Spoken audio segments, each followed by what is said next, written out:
the Commonwealth of Massachusetts. The court is open. Please be seated. Thank you.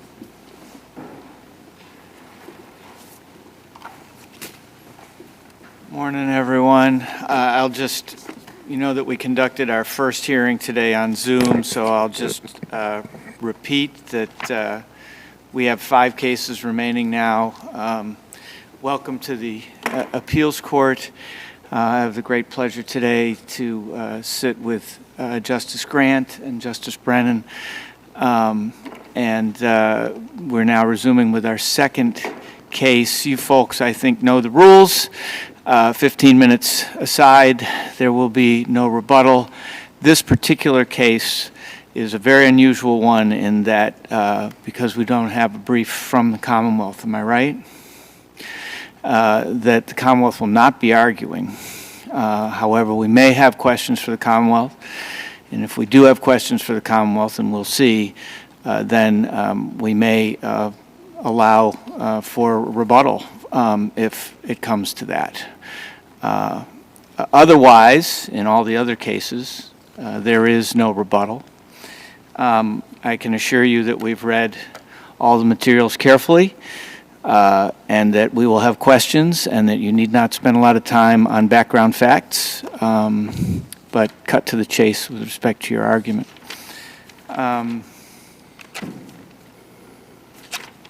Mr. Vazone. Good morning. If it please the court, Joseph Vazone for Kevin ORISMA. As many cases that come before the court, at trial, very often it's a case of dueling credibilities. One person says it happened, the other person says it didn't happen. And so the assessment of the credibility of the witnesses is very big in many cases. And that's what we have here. Mr. ORISMA says, I didn't hit this gentleman. And the gentleman in the car said, yes, you did. Now, how do we assess the credibility of a witness? Well, you don't do it the way I believe the Commonwealth did it, by putting in all this information that is totally irrelevant to assessing credibility, as well as appealing to the emotions of the jury. Mr. Vazone, can I ask you on that? Because the cases that you cite, Santiago and a number of the other ones, seem to really focus on a theme of the Commonwealth's case, where you have an opening statement. And I think in Santiago, 5 times they mentioned the 17-year-old pregnant victim of the homicide, her birthday during the closing. So it's really spread throughout, opening, testimony, closing. Here, it seems to me there was certainly some testimony, a few lines, in a multi-witness case without any mention opening, any mention in closing. So can you just explain for us how this case then fits into that Well, you're appealing context? to the emotions of the jury. You're telling the jury, here we have a guy that's a Iraq War veteran. He's permanently disabled. And not only is he permanently disabled, but he has a placard in his car that says he's permanently disabled. So what kind of a guy is this ORISMA who would punch a permanently disabled Iraq veteran? That's appealing to the emotions of the jury, straight up. But, okay? well, certainly, and even I think you concede this in your brief, the Commonwealth is allowed to put in some background about who the victim or the witness is, right? What the witness's job is, Right. what their history has been, right? Well, I said, to a degree, but this is way over the line. Why is it way over the line? I mean, What does it have to do with the fact that he's permanently disabled and he has PTSD and all these other things? isn't what does it that relevant? have to do with his credibility? Isn't this, whether he's disabled or not, relevant to the question of whether he was a first aggressor, which is the testimony that your client gave? Well, no, my client's testimony is we didn't punch him. Whatever But your happened client's out in, testimony is that he took his car in front of him and he stopped dead in front of him in order to be aggressive on the road, right? Wasn't that your Right, client's but testimony? you could be a quadriplegic. But isn't that the driving a kind of car and thing that still a be able to jury, do that. isn't that the kind of thing that a jury can evaluate? I mean, it's a fact that a jury may consider to be relevant in evaluating, as you put it, this debate between two people as to what happened. But that wasn't a first aggressor. If he gave him a brake job, that doesn't give the other fellow a license to punch him. Well, That has doesn't nothing it- to do with it. Does it possibly show, does the victim's testimony that he was coming from a PTSD appointment at the VA hospital and that he had problems with his feet and legs, does that possibly help the defense that maybe the victim was an erratic driver and maybe the victim was aggressive?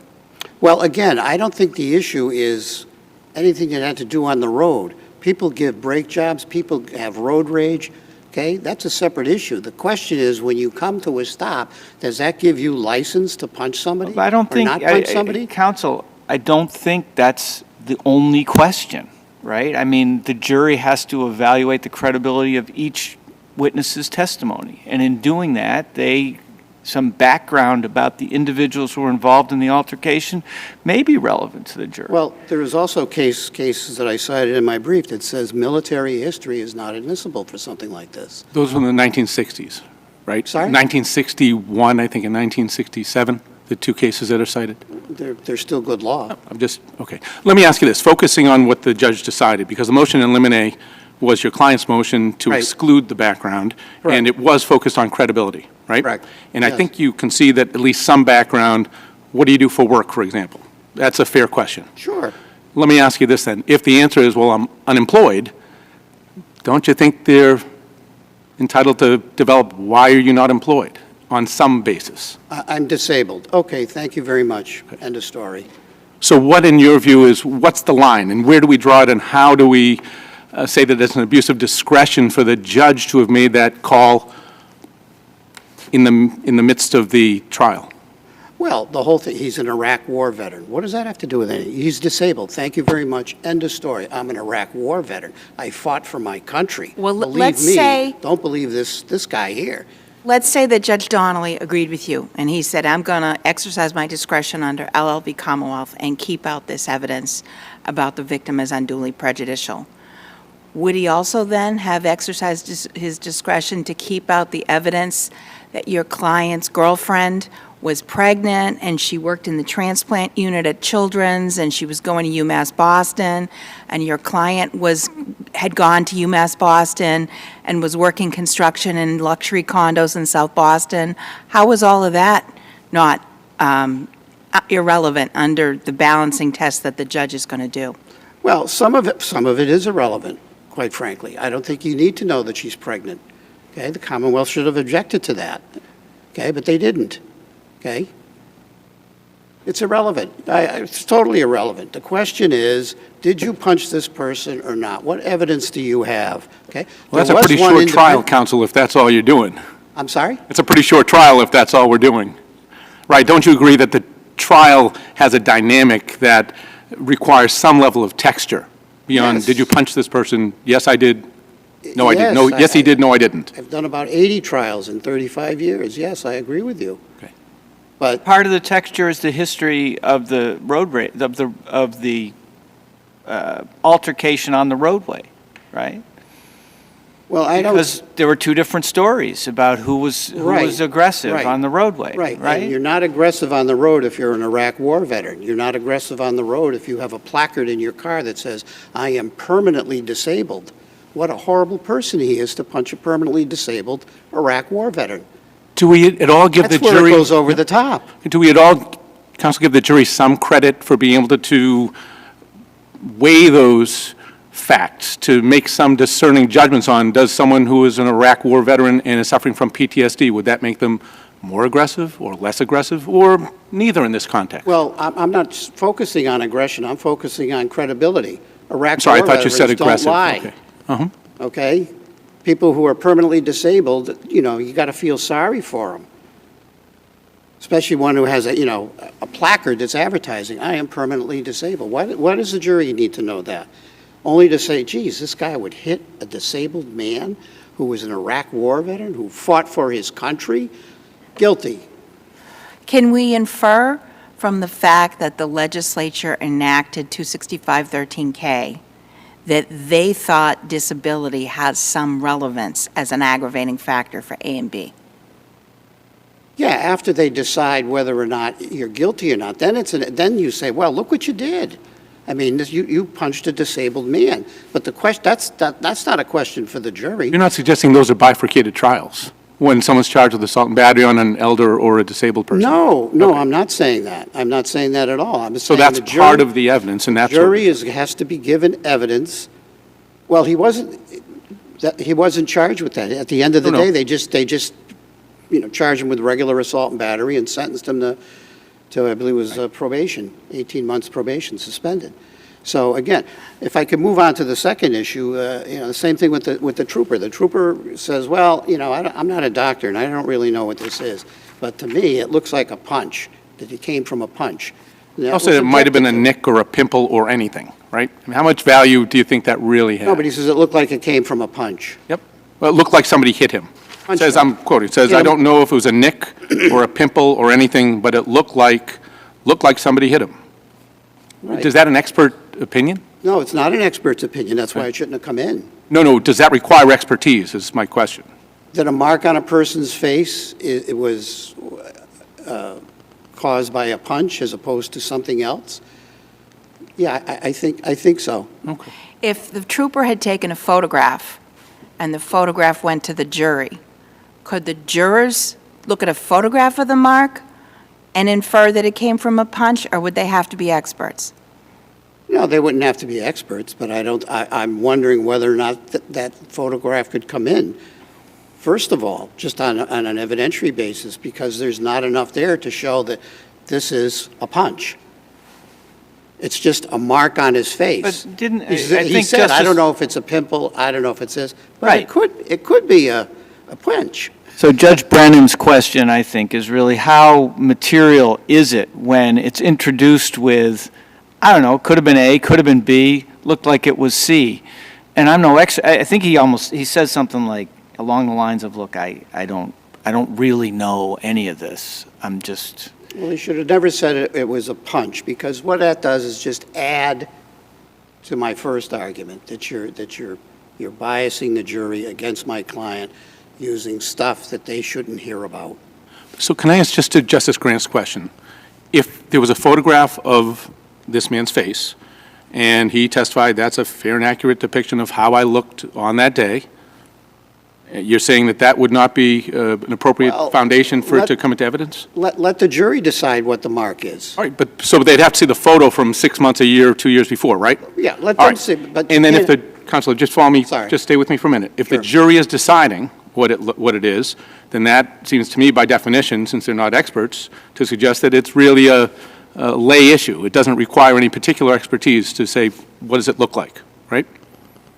Right, but you have the So police. how is it different than for the trooper to say, let me tell you what I saw, and this is what it looked like? Well, because there's not enough there to say what it looks like without being an expert, quite frankly. And that's for the jury to decide if it's a punch or not. It's not for the police officer to say, that looks like a punch. I mean, he's a police officer. They're going to give him some credit, because I'm sure in his career, he's probably seen a lot of punched people. So let me ask you this. I'm sure, as you said, you tried a number of cases, domestic violence cases, and it's often a question of, a strangulation. Well, we didn't see any marks on the neck, right? And if there are marks, they say, oh, there are marks on the neck consistent with this or that.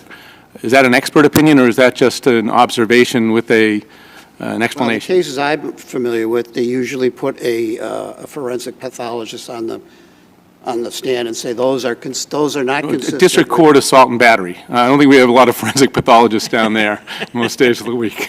But, and I don't mean to be flip, but a district court assault and battery with a strangulation, and again, most often there are no marks at all, but occasionally you do have some bruising. I'm not talking petechia, I'm just talking basic bruising. And witnesses come in, police witnesses come in, right, and say, oh, I noticed a mark on the side of the neck and one in the front, and, Yeah, you could say I saw a mark here and I saw a mark there, but then to go to the next step and say, but it looked like a punch. Okay. Look like a handprint. How about that?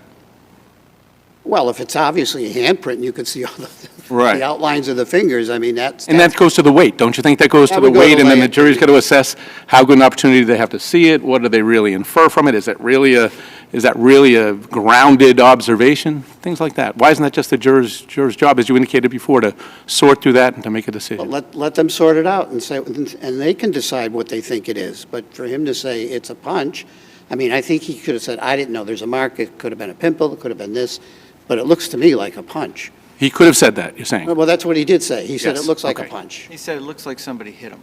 It looks like somebody hit him. Right. That's, actually, I believe that's even worse than just a So are punch. you saying pimple and nick were okay, but punch wasn't? Yeah, because a pimple doesn't, you know, the pimples aren't caused from punches by defendants, and other marks on a person's face, if you shave and you accidentally cut yourself, you know, that's not something that's caused by a defendant, but it looks like he was hit. I mean, that's the decision for the jury to make. That's the ultimate issue. So the Was he trooper hit can- or was he not hit? The trooper can only make inferences if they're exculpatory. No, he can only make inference. No, I don't think he can make an inference to that point. That's my point. Can I To just say ask, it just was to hit. your, I think you make the argument in your brief as well that it's the ultimate issue. Doesn't ultimate issue really go more to the entirety of the elements of the crime, not to just one aspect of it? Well, yeah, did you punch this guy or not? If you punch it, the jury says, yeah, ORISMA punched Horner. That's an assault and battery. Game over. Unconsented to, not in self-defense. Have to testify that I saw him punch him. That's exactly how most assaults are proved. In fact, in this case, the victim testified he punched me. That's not the ultimate issue. That's literally the operative facts. Operative facts that are needed to prove the ultimate issue is whether or not he was assaulted. And when you put all this information before the jury that he's an Iraq war veteran, he's permanently disabled, he has PTSD, and all this other stuff, they're going to say, well, we're going to find for the victim in this case because we feel sorry for him, and this guy hit a disabled man. What a terrible thing to do. And we're going to believe him because Iraq war veterans, you know, who fight for their country don't lie. Any other questions for the court? No, thank you, Thank you very Counsel. much. I don't know if my colleagues have any questions, but I do, Ms. Hartley. Yes, Your Honor.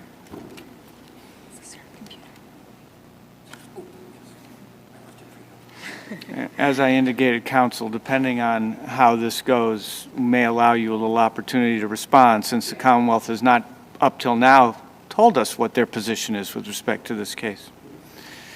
Good morning, Your Honors. Brooke Hartley for the Commonwealth, and with me is the trial prosecutor. Yeah, we're not going to entertain argument. We just have questions. Understood. I just wanted to make sure the panel knew who was with me. Why at is it counsel table. relevant that he had a handicap placard in his car? So, Your Honor, I think, first of all, I would just note that as the panel briefly addressed, I think this argument is wrongly characterized by the defense as bolstering or vouching. The question, as Your Honor asked, is whether it was more probative than prejudicial. It's an evidentiary ruling and which the court looks at for abuse of discretion. And I think all of this information. Why is it even probative? It's probative. In this case, that he had a handicap placard in his car? It was the last question that the prosecutor asked, and it was also the last question, as I recall, that she asked on cross of the defendant. Yes, Did Your you Honor. see his handicap placard? Why is it relevant? So I think it goes to its background information. It goes to who this person is. It goes to why he reacted the way he did when the incident happened. It also goes to whether or not he was the aggressor, which was the defendant's testimony. And I think it's very important. I could not find a case where the court found that this was reversible, something like this was reversible error, even if it came close to the line where there was no mention of it in opening or closing. So I think that's the Commonwealth's primary position here, is that this was testimony from the defendant. The Commonwealth did not simply focused on the facts in the opening and closing of this case and did not highlight that he was injured or that he was a war veteran or that he was disabled or that he had PTSD. I have, and my colleagues may jump in at any time, but I have one more question. Is it appropriate to bring out military service? Are there cases that say that that is not relevant and should not be brought out? So I think the case my brother mentions in his brief Gramo, an appeals court case, talks about how military service shouldn't come in as character evidence. And I think that's still good law, but that is not what happened here. I think military evidence can come in as background information, as relevant information for context for the jury. In this case, it was certainly relevant to the fact that he wasn't working, to the fact that he was injured and on disability. So in certain contexts, I think it can come in. I can cite another, I'm not sure if the court would like me to cite another case where the court considers military evidence for its relevance, because I know my brother did not have an opportunity to respond to. Well, he's going to be given an opportunity to respond. Okay, there is an unpublished 2010 case, Powell, out of this court. It's Mass App Court Unpublished 1099, and the issue there was whether the defendant assaulted the victim with a gun, and the court found that in that context, the defendant's military background was relevant because it provided context for why he reacted the way he did. Well, also his knowledge of firearms, Correct. and that's unpublished, Yes, it is unpublished, Your Honor. so we can't rely on it. We can't rely on it, but I would just cite it as persuasive authority, and also note that certainly it would be a problem to come in as character evidence, to say that you should believe this person because they were in the military or because they are injured or for any of those reasons. But again, that's not what happened here. Any other questions? Why didn't you file a brief?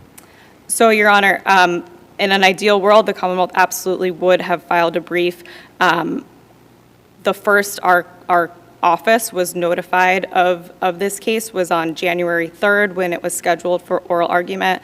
At that time, it was assigned to me when I filed my motion asking for permission to argue, and the court, I believe, responded on, or ordered on the 10th. In the amount of person hours that have been spent preparing for this argument between yourself and Ms. Tochka, you could have filed a brief. You could have filed a brief in a day. You could have filed something. I hear you, Your Honor. And It's disappointing to the taxpayers of the Commonwealth for your office to be here without a brief. I hear you, Your Honor, and I apologize to the court. I would just note that our office is extremely short-staffed, and at that time I had 1 week to file a brief. The week before, I had been put on to second seat a murder case, which was happening 2 weeks later. I just didn't have time to turn my attention to this until a week later when the case was continued, the murder case was continued until May. And I also had several other assignments in addition to another brief that I filed with this court during that time. But I apologize to the court. It's not just on you, and really, this isn't directed at you personally. It's not fair to the defendant either. He's hearing for the first time what the Commonwealth's position is with respect to the issues that he's raised on appeal. That's not fair. Understood, Your Honor. All right. In this rare and very unusual circumstance, Mr. Vazone, if you'd like to respond to what the Commonwealth, unless my colleagues have any further questions, if you'd like to respond to what the Commonwealth has said, you may either respond orally, you may choose to respond in writing, or frankly, you may do both, although if you choose to respond in writing, we should talk about length. Okay. Oh, first of all, I received a notice on November 1st that was directed. Yeah, we don't need to know the timing and everything else.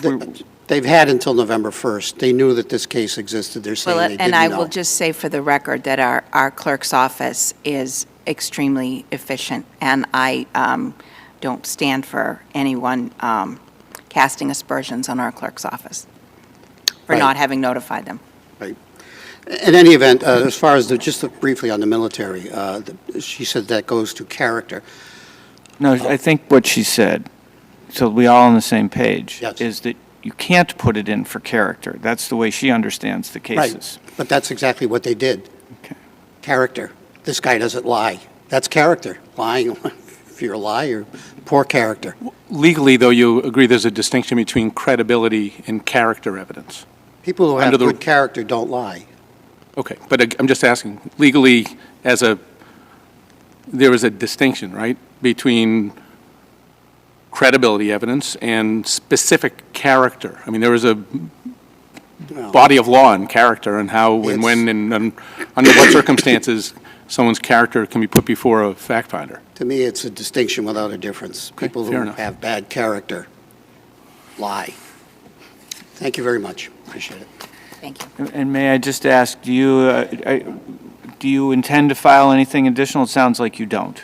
I've said what I have to say. Okay. Thank you. Thank you very Very much. well argued. Make one last observation. I feel like I'm back in the district court and the Superior Court ADA didn't show up and handed off the file, so I'm sure Mr. Tochka gets that one.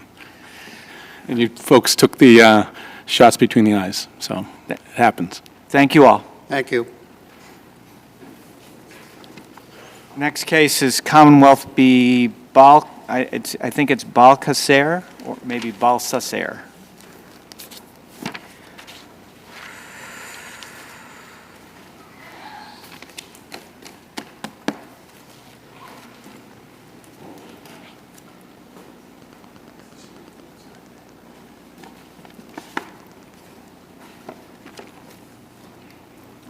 Ms. Kodag, is it Kodagnon? Potignon, Your Honor. Kodagnon. Good May morning. proceed. May it please the Court, Amy Potignon on behalf of Jose BALCACER. I'm asking that this Court remand this matter for an evidentiary hearing or grant a new trial for Mr. BALCACER. I'd like to begin with the argument relative to the new uncovered witness, Sergio Hernandez. This has been raised in a three-prong argument relative to his new testimony. So, we need somebody to start the clock. All right, and then I'm going to interrupt. Sure. And ask you how you justify calling this a newly discovered witness when the evidence in this case is that trial counsel met with him prior to trial. So what I would say, Your Honor, is as I've indicated, this is raised in three separate ways. One of those is newly discovered, which I'll address in a minute. Another is ineffective assistance of counsel for failing to call this witness, and the third is withheld evidence. The reason that I'm calling him a new witness is that this is the first time that we have his account on record. And so whether that is qualifies as newly available, as I've argued, or whether it is ineffective assistance or withheld, he is new in the sense that what he would have said was not known until 2021. Your client had an investigator, right? I don't know the answer to that, Your Honor. I don't know that I've seen anything in the record to indicate that he did.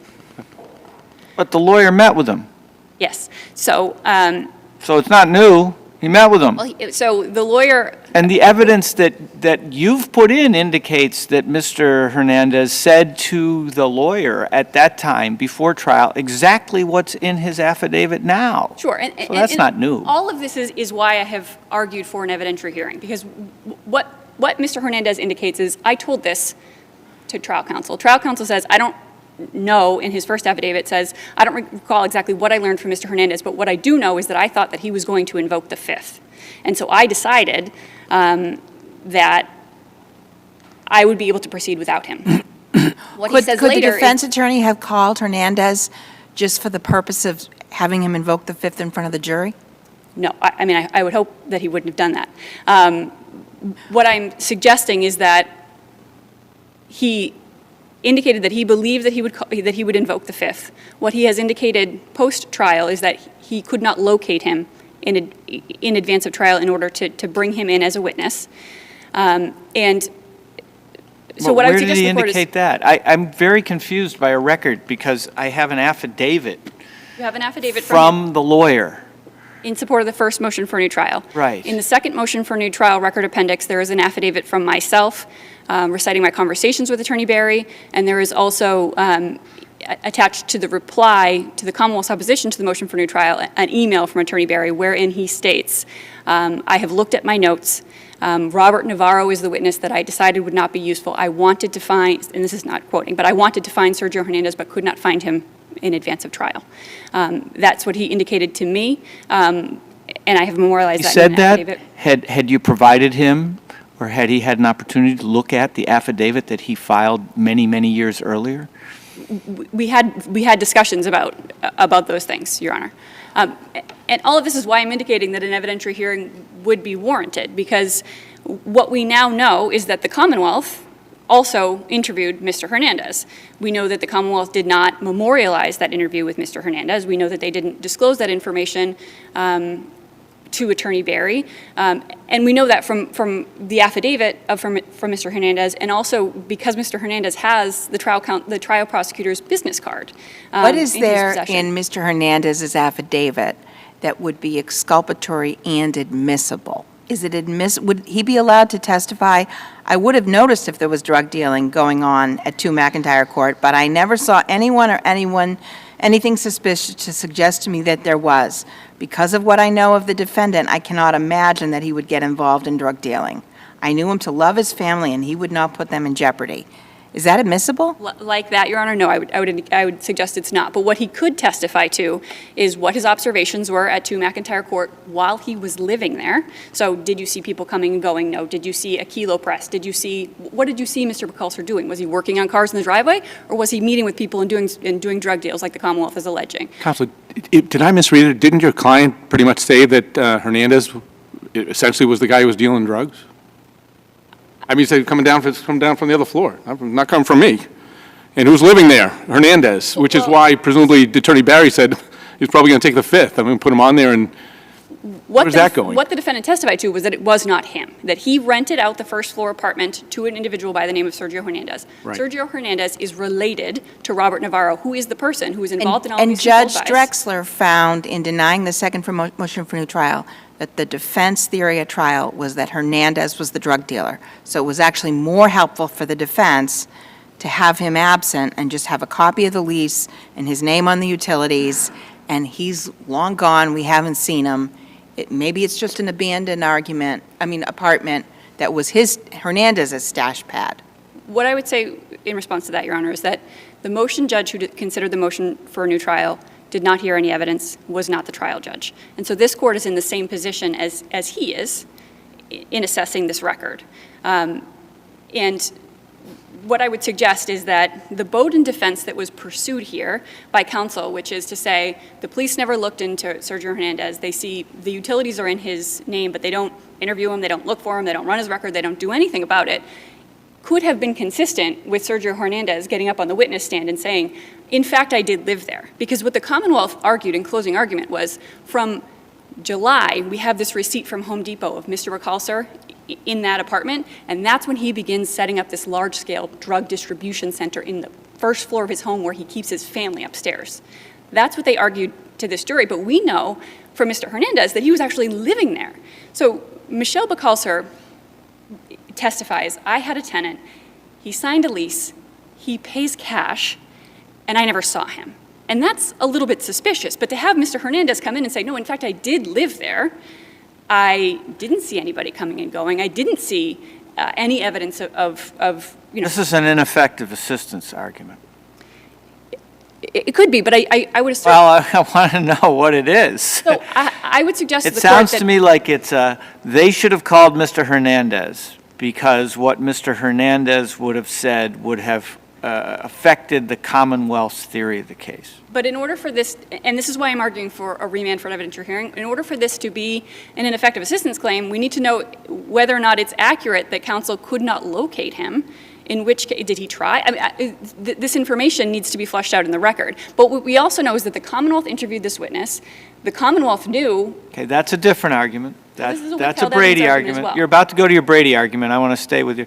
On the ineffective assistance argument, why do you get to raise that now?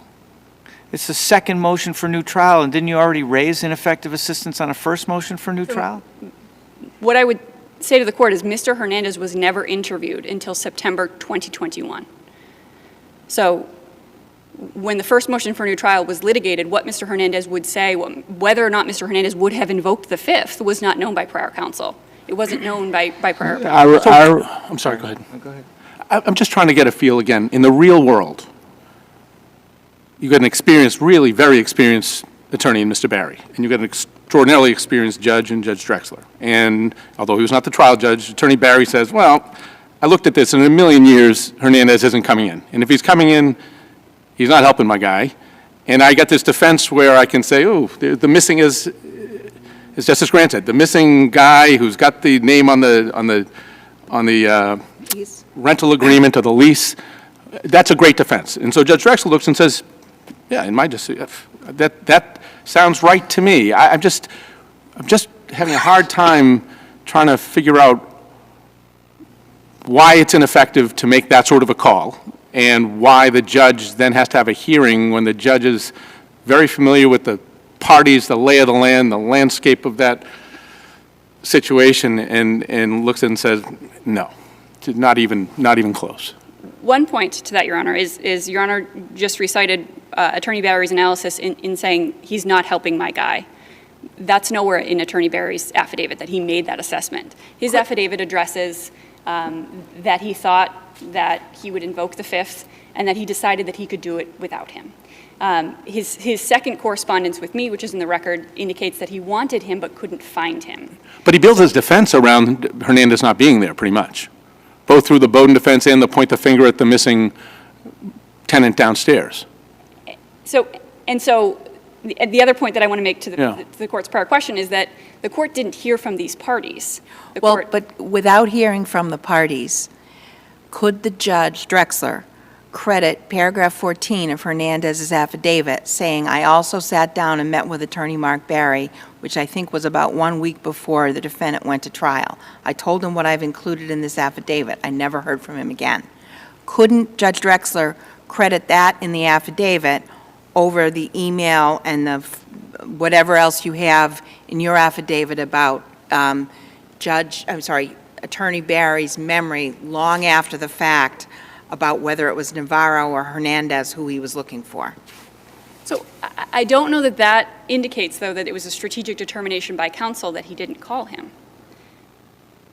I met with him and I told him what I've included in this affidavit. And I never heard from him again, whereas Attorney Barry is saying, I couldn't find him. I couldn't reach him. I couldn't contact him. So I would suggest to the court that what Attorney Barry knew, what his decision-making was when he was doing this analysis should be fleshed out at an evidentiary hearing. You haven't answered my question yet of how you get to raise an ineffective assistance claim on the second time around. Is it basically, look, we can just keep doing this as many times as we wish, and you guys always will have to review it for substantial risk of a miscarriage of justice? Is that the state of the law? I do think that the defendant has the right to file a motion for a new trial at any time. That's the words of Rule 30. But as I indicated... Not to raise the same issue over and over again. This is not an issue that's ever been addressed before. Ineffective assistance has been raised. Right, but Mr. Hernandez's testimony, his account, was not addressed available. by our court once. Sure, but Mr. Hernandez what he would have testified was not known when this issue was addressed before this court. Why not? Because he hadn't been located until September 2021. So, okay. Which is consistent, I suppose, with Attorney Barry's affidavit initially that I couldn't find him, but that's neither here nor there. That's not really a question, so go ahead. And the other piece of this, Your Honors, is that the Commonwealth interviewed this witness. They had sent a summons to an address that apparently was a correct address because it worked. He responded to that summons, and he spoke with the Commonwealth. So that adds to, I would suggest, to Attorney Barry's analysis that that takes away some of his concern that this witness is a person who's potentially going to invoke his fifth that is not going to appear.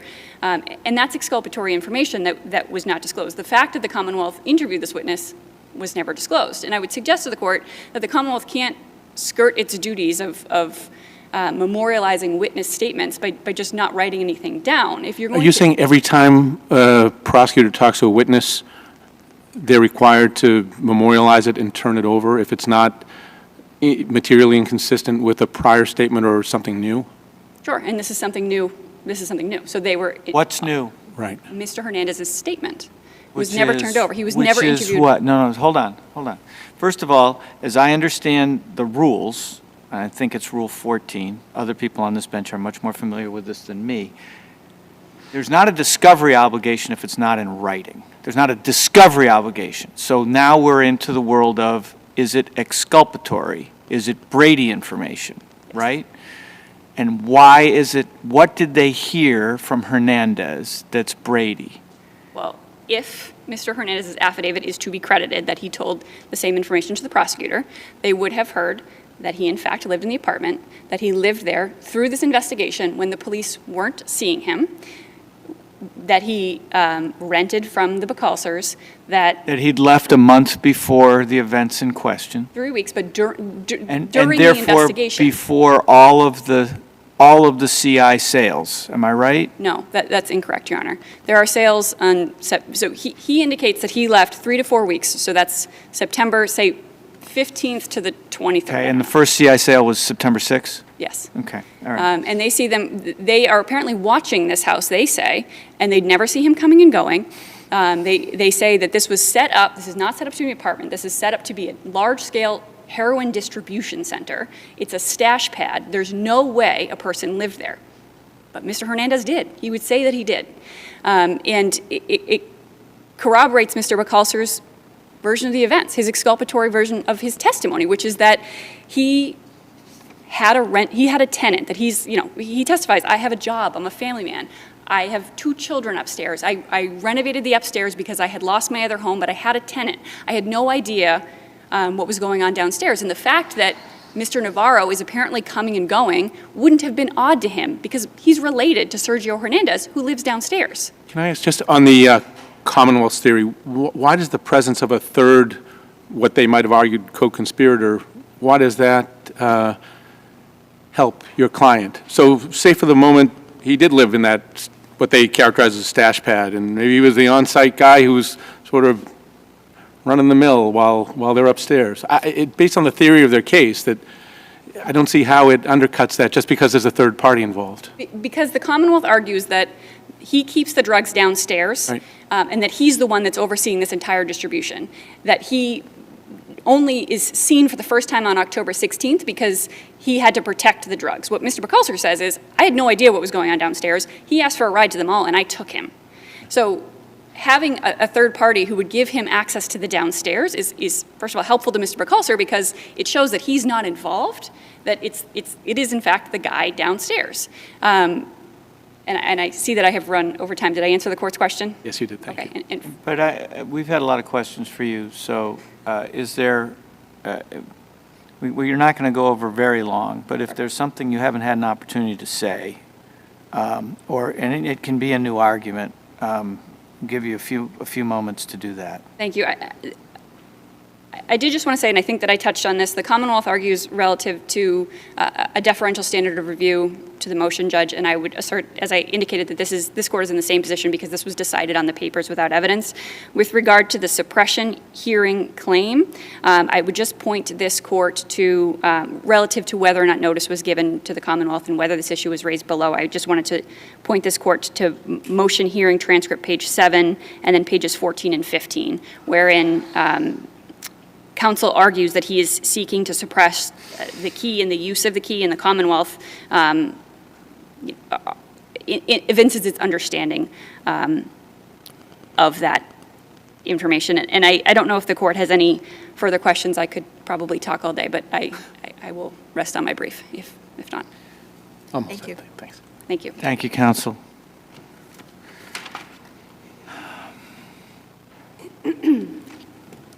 Ms. Wakoni-Jiang? Did I get that close to right? That's actually perfect, surprisingly. Kristen That's- Jiang for the That's Commonwealth. just luck.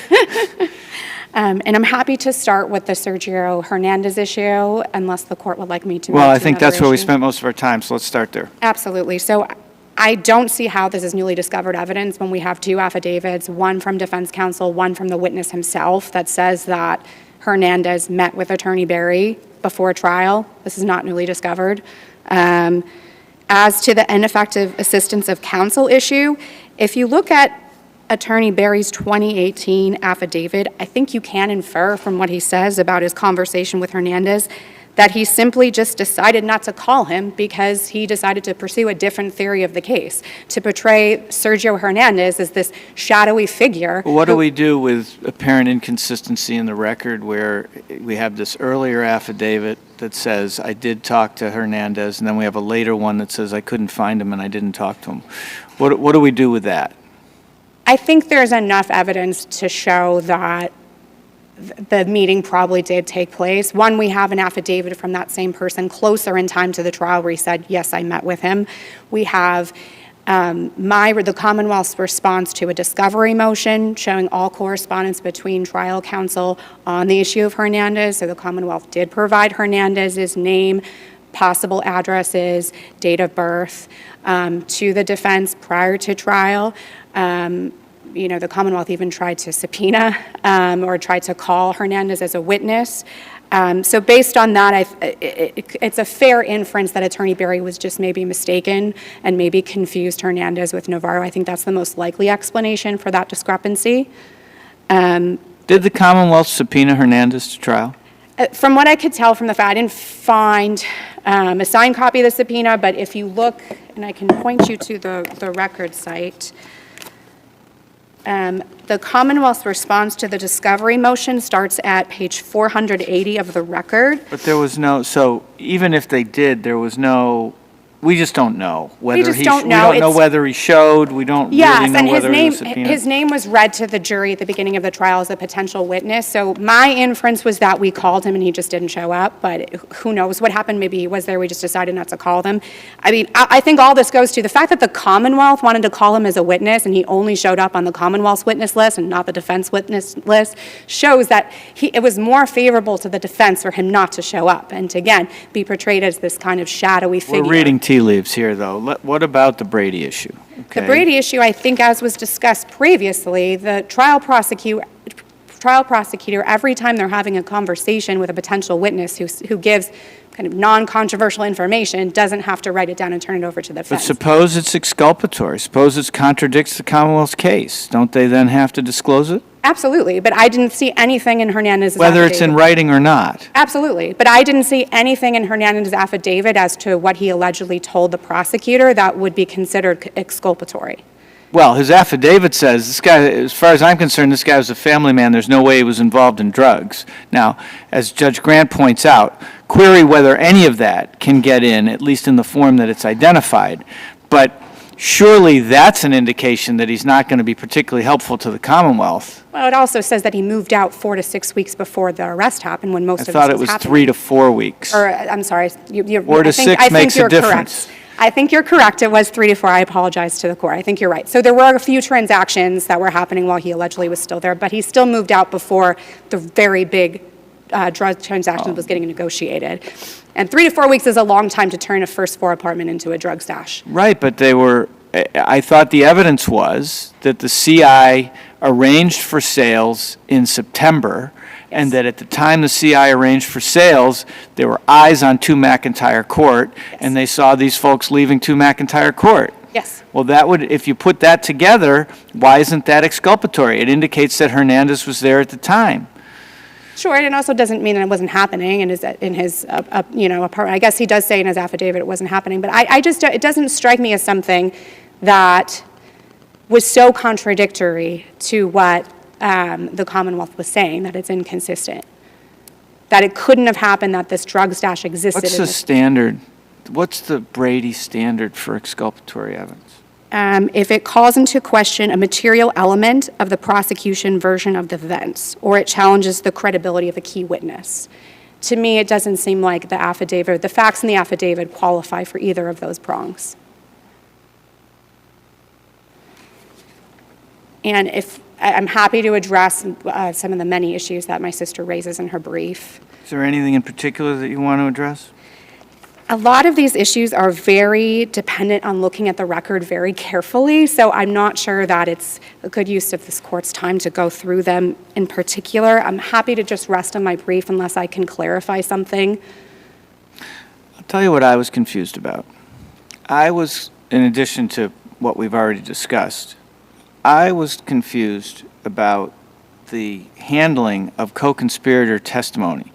So, and neither one of you say this in your brief, but I divine that the only defendant who was tried was BALCACER, right, or BALCACER? Yes. Navarro took a plea, and I'm sorry, I don't recall what happened to Carmona.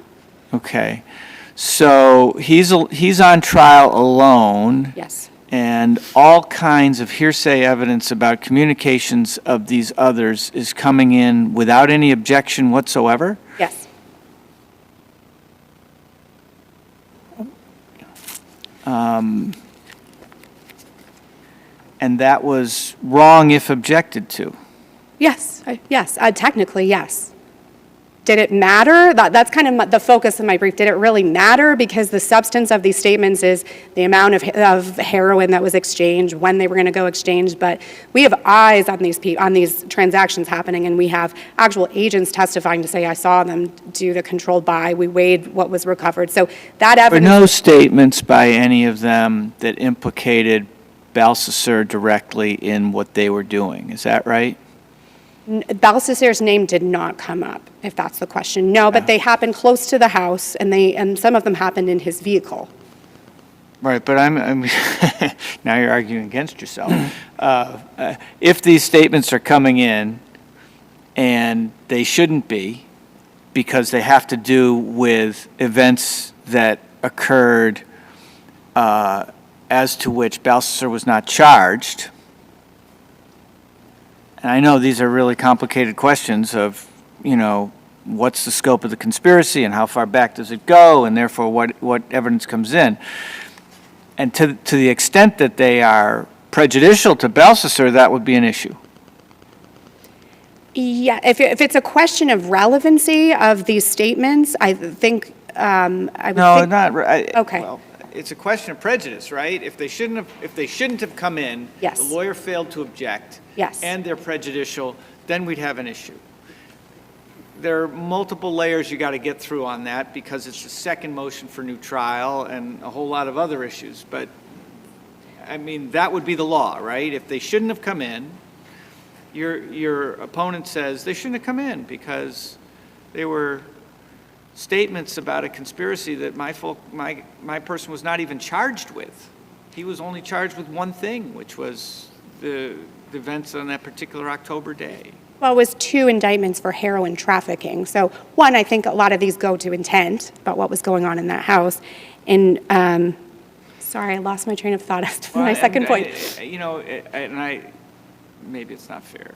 I just remember, the other thing is, like I was just saying, it's cumulative of other evidence. Even without these hearsay statements, you've got testimony from all the people that were watching these transactions. So the information came in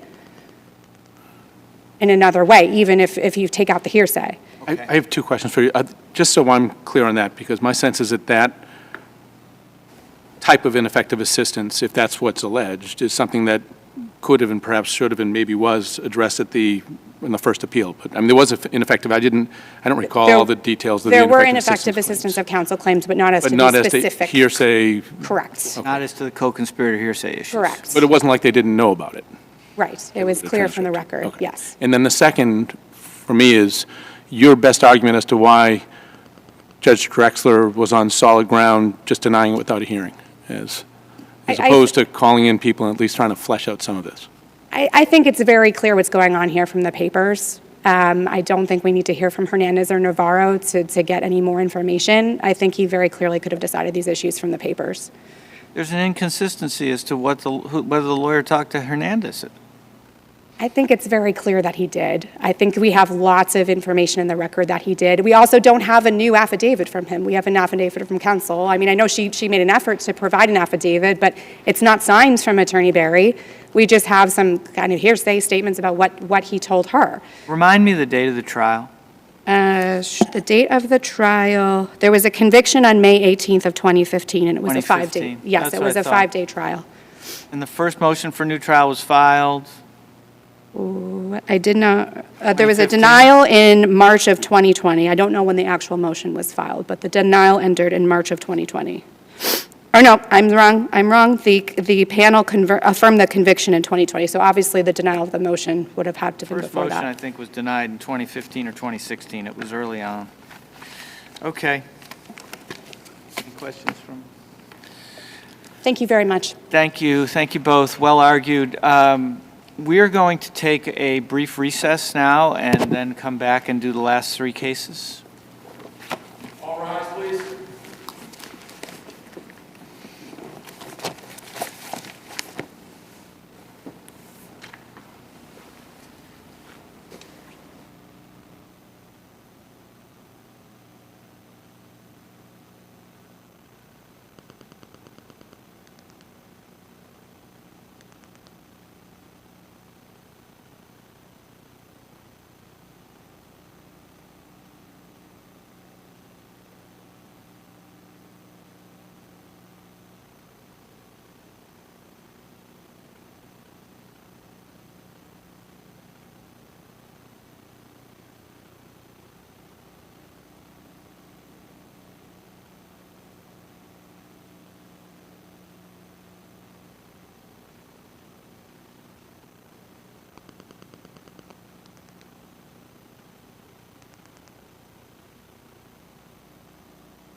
There's no clock, but I assume we're still morning. Good morning. The next case is Commonwealth against Gonzalez, 21P33. And this is Ms. Peterson. Good morning, Your Honors. May it please the Court. Morning. Jennifer Peterson on behalf of Mr. Felipe Gonzalez. If I may, Your Honors, I'd like to begin with my first argument with respect to the abuse of discretion having to do with the first complaint issues.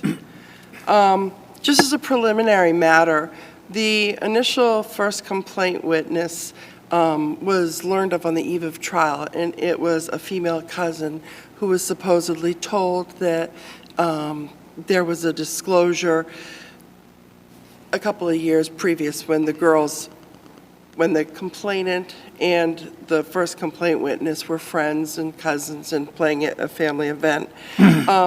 She specifically said that she had no memory, not because she didn't remember any complaint taking place, but rather because it never Counsel, took place. on this issue, what do you think the judge should have done? Allowed no first complaint witness at all? Well, I think there is a first complaint witness. I mean, there's the mother, there's the father, there are complaint witnesses, and the first complaint witness it's not a requirement that the Commonwealth bring a first complaint witness. It's So, just excuse me 1 second. So when you say the father or the mother, do I understand that to mean then that you don't take issue with the judge's finding that the cousin, the local cousin, was not a first complaint witness based on her testimony in the voir dire? I think the problems with that is that the judge found that there was a bias there. But I would suggest that the testimony in the voir dire didn't indicate any bias. It indicated perhaps, at best, that her father, who had a familial relationship, Mr. Gonzalez was his cousin, her father may have had a bias. The voir dire indicated that she was going to say it never happened. So if it never happened, this is where I'm struggling with your argument. The King says you get the witness that you first made a complaint to.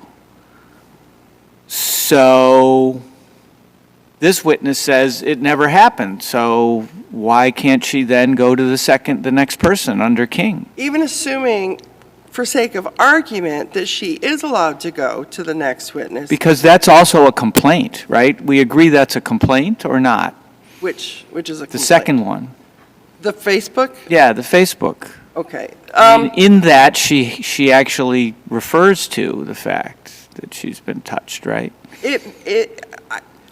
That came in under very fraught circumstances that the Facebook. But I don't understand. The Facebook statements are actually they amount to a disclosure of the sexual abuse, right?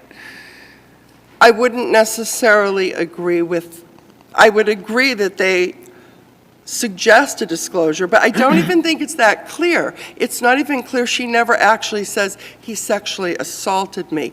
I think we can infer that, but this was a result of interrogation. The Facebook exchange was a result, and we step into the conversation, and jurors stepped into the conversation in the middle of a conversation, not knowing who's who. And, you know, it was, we don't know the context of that conversation. It seemed suggestive.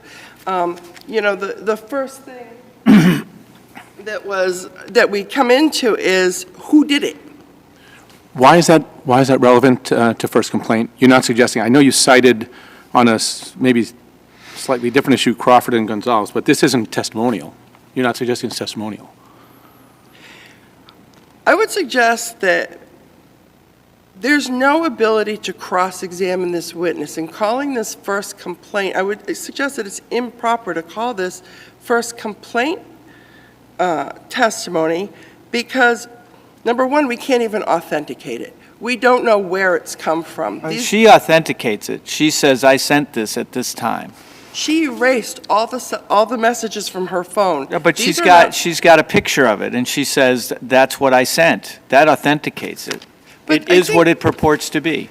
That's all think that she needs. The difference is, well, first of all, there's a chain of custody issue with the actual Facebook messages. There's no Cellbrite report on her phone. There's no attempt to actually get her messages. We don't know, because of the chain of custody issues.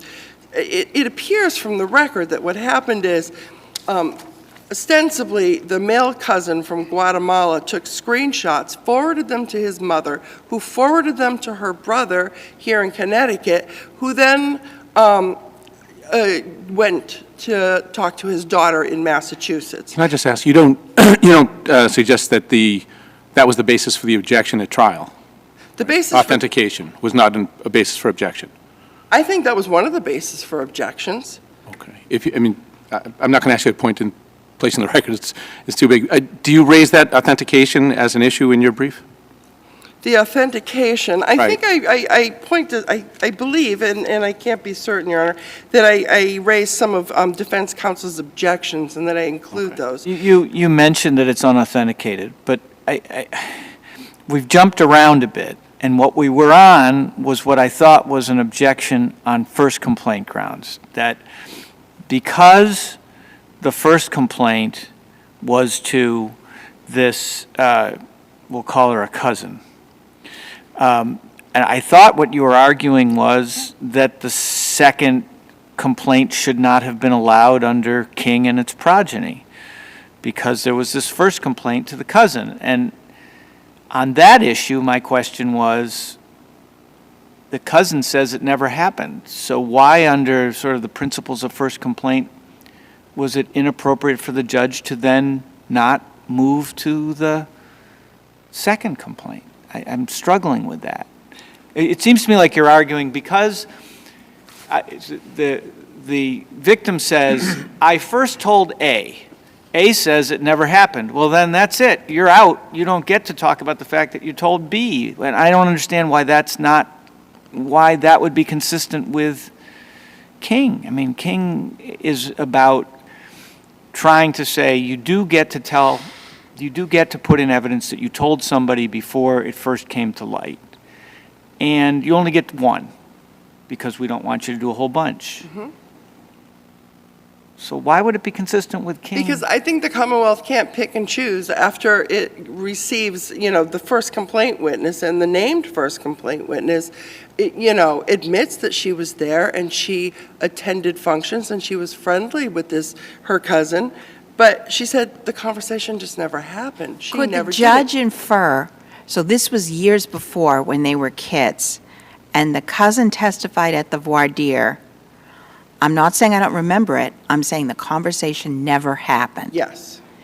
Could the judge infer from the cousin's certitude that a conversation, that she had a perfect memory, that she was certain the conversation never happened, that showed bias? I don't think so, Your Honor. I think that if they wanted to poke around the bias was, then the judge found that the bias had to do with that she was a relation, that she was related to Mr. Gonzalez, and that was the source of her bias. But they never really explored that in the voir dire at all. All they did is explore the fact that her father and Mr. Gonzalez were cousins. And once the victim made these disclosures, they didn't see each other anymore, the cousin and the victim? No, but they were like 11 and 13 years old, and they had been friendly. And she specifically said that her feelings toward her cousin didn't change at all after this happened. It's just that was a parental decision. The inference that I took from it is it was a parental decision to keep the girls apart at that juncture because they had spent a bunch of time together prior to that. So. Can I ask, why is it not the province of the trial judge who's looking at the witness, hearing their answers, assessing their demeanor, and who then makes a finding that she calls the defendant uncle, that although they're cousins, the father and the defendant talk on the phone every week or two, why is it not the province of the judge to say, I infer bias, and from what I find, that she's got a reason to minimize, which the judge found specifically, and therefore, and she says by the way, as Justice Englander said, it didn't even happen, the conversation. That's not a fresh complaint witness, or first, I keep back, that's not a first complaint witness. Well, even assuming that's the case, Your Honor, Right. even assuming. So then what's your suggestion as to the next step? If the judge says, person that we all thought was first complaint, not a first complaint, what do you say the law tells us the judge should then do as far as the evidence? I would think the idea is to confirm what she said happened, and it is to corroborate her So can I ask, version. just maybe put it a little more clearly. It seems to me the judge then has two choices. Substitute a first complaint, or don't permit a first complaint at all. Okay, so the judge used her discretion, and she decided to substitute a first complaint witness. Yes, and is it your position that the judge does not have that discretion? I would argue that the judge didn't have the discretion, but assuming the judge did have the discretion, I would argue, and I did argue, that saying that the Facebook messages constitute a first complaint is, and I think this is, there is some reference to like writings being acceptable as complaints, but the writings, what I seem to distinguish the cases where writings are allowed is that they are written exclusively by the complainant, and they're more in the lines of setting out, this is what happened to me, and they only involve a diary entry, or they involve an essay handed in at school, or a letter written to somebody, like a parent.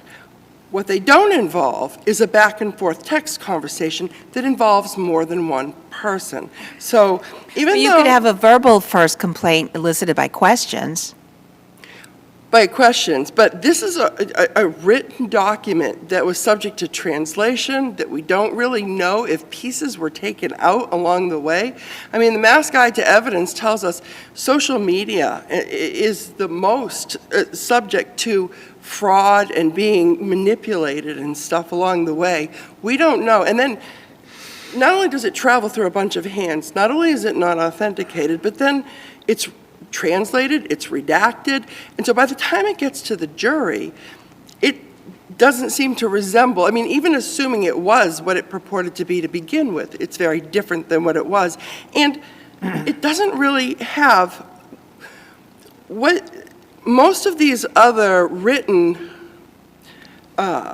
complaints have is a narrative. This is what happened to me. This happened, and that happened, and the other thing happened.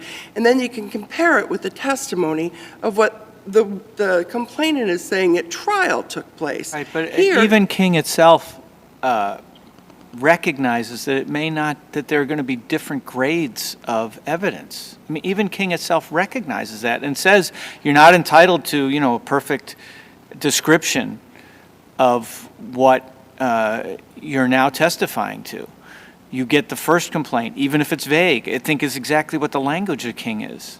So aren't you just describing something that King anticipated? I'm saying that you can't test this. You can't test this because it's self-corroborating. She says, oh yeah, this is what I said. And there's no way to test, is this actually what she said? How do you test it? There's nobody to cross-examine. Because, you've got the victim on the stand, so you test it through cross-examination of the victim. Now, I understand the point to some extent that it's not a first complaint if it was never received. Maybe that's right. But don't we have a date for these? How was the date established on which this was sent? It wasn't. Didn't the victim testify to it? I don't recall if she testified. I don't believe she testified to the date. My brother might know more than I do. Could you talk a little bit about the closing before you run out of time? And Yeah. particularly the prosecutor's closing that that child is entitled to a fair and just trial just like he is. Yeah, that was one of two things that particularly bothered me, that the complainant is entitled to a fair trial. It's almost as if the prosecutor was not only vouching for the complainant's credibility, but also urging the jurors to take sympathy on her, to give her, that You she think should the be— statement, the complainant is entitled to a fair trial, is urging for sympathy of the And plaintiff, I'm urging to convict him, I think. But the primary thing is vouching for the credibility. Surely they're allowed to urge a conviction. That's their job. This is not the law. The law does not say, and this is a misstatement, that a complainant is entitled to a fair and just trial. The complainant is not being tried. The defendant's being tried. He's the one that has Public is entitled to constitutional a fair rights. trial. I really have difficulty with this, with your statement. The second piece of that, just like he is, I understand the point about that. But the first part of it, yeah, that's what we're here for, fair trials. Public's entitled to a fair trial. Okay. Well, I would suggest that's being very generous to the prosecutor in this instance, Your Honor. If I just must say, with respect to the error in admitting the statement of the defendant, the equivocal statement, if it's an admission, there needs to be an accusation and there needs to be a response. So here's- Here we have no accusation. So I agree with you as Okay. to the last part, but not as to the first. And that's where I got stuck, and I spent some time. The law that you provided us has to do with an adoptive admission, right? An admission by silence. If you want silence to come in as an admission, you need to put in what was said that the person was silent to. And the case you cited, the principal case you cited, and the quotes you had, I think were from that context. Am I right? Perhaps, Your Honor. I don't, yes. Well, but this is not an instance where the prosecution put in silence. The prosecution put in a statement. There was no, the prosecutor put in a statement, and ambivalent A statement by the, you say it's ambiguous, so aren't we really, instead of saying it's evidentially not admissible, which is your argument, isn't this really just a 403 situation? That it's more prejudicial than it is probative? I think it's that as well, Your Honor. I also think that given the fact that, I mean, there are a lot of undercurrents here. There was a motion in limine filed by the Commonwealth saying that we can't talk about the status, the immigration status of the bio dad. And there was text messages that talk about, don't blackmail him with deportation and stuff like that. This goes to that thing, and this statement, I would suggest, if you read the record, not what the jury knew, but people who read the record know, that they're talking about if you bring the authorities into a situation, regardless of what happened in this particular thing, this is going to bring down a problem for your bio dad, and this is going to be a problem for all of us with respect to immigration Is there a transcript issues. of a motion in limine argument about this particular issue? Is there excuse me, Your Honor? Was the issue argued so that there's a transcript of it? There's a reference to the motion in limine in the actual transcript. I'm not sure where it is at this moment. I could get that for you and get back to the court on it. Well, your time has expired, and unless we don't have any further questions for you, but thank you very much. Thank you, Your Honors. Morning, Mr. Your Kidd, Honors. how are you? Please, the court, my name's Rob Kidd. I'm an assistant DA at the Bristol County DA's office. Starting with the first issue, it's the substitute first complaint witness. I think the court has adequately covered the issues of whether the judge abused her discretion. I would just like to point out that even if the court were to entertain that the judge did abuse her discretion in allowing Ms. Carranza, allowing the text message to substitute Ms. Carranza as the first complaint witness, there was no harm to the defendant because the defendant himself, in the end, called Ms. Carranza, and he was able to play off the conflicting statements of the victim who testified, oh, I told Carranza about this, and then he can get Carranza up in the stand, and Carranza says, no, she didn't ever tell me about this. And he effectively used that in his closing to point out to the jury to say, what's the story here? The Commonwealth, who is the first complaint witness? Is it Carranza? Is it this other cousin here? So, in the end, I think counsel effectively used the What do you judge's decision. think the rules should be if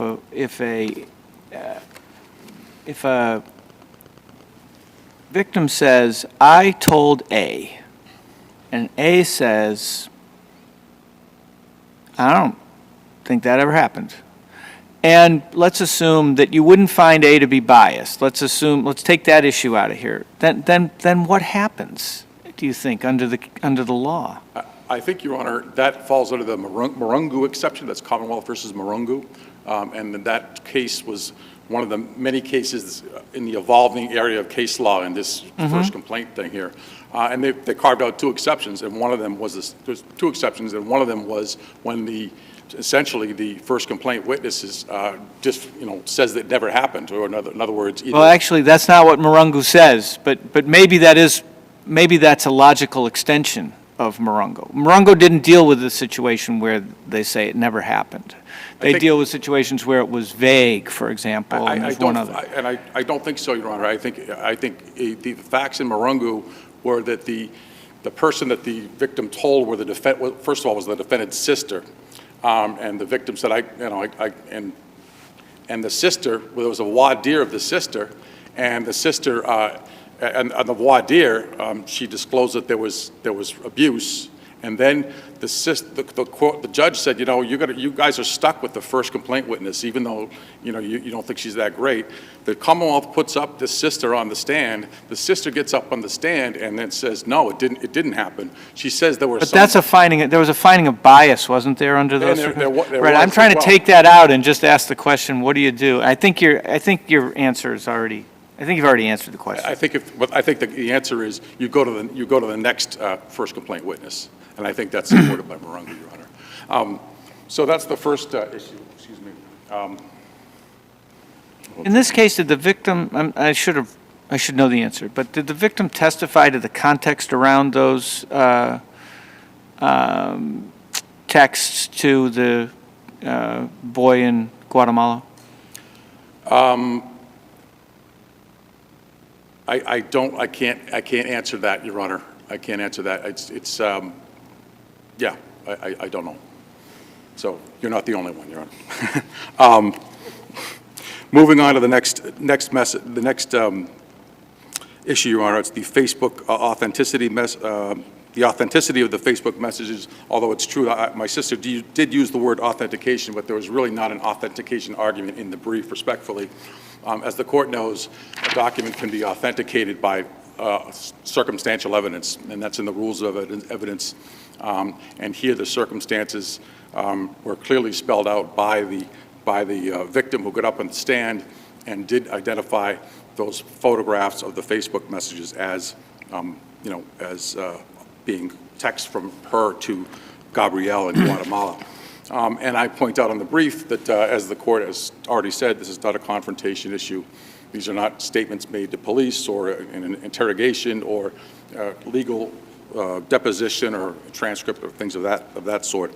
So my position is that these statements did not violate the confrontation clause. I would also point out to the court that these statements were the product of a lengthy motion in limine, in which they were whittled down and down and down.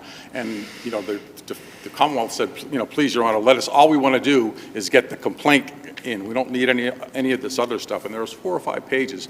And all that is before the court is those bare 4 or 5 lines. Most of them are just, almost all of them are the statements of the victim. There's only 2 statements of the first complaint witness, of Gabrielle. We have a date for it? I don't see, there was testimony as to when the date was, but I don't know, I don't have that in front of me. There was testimony to that effect? I think, yes. So, I mean, there's an undercurrent in the brief that rings true of your opponent, which sort of says, look, the complainant in a first complaint context, the victim shouldn't be allowed to bootstrap her own complaint. Oh yeah, I told A, where there's no evidence that A ever received the complaint. Do you agree with that? When you say A, are we talking Just about? you get one person, right? So, I told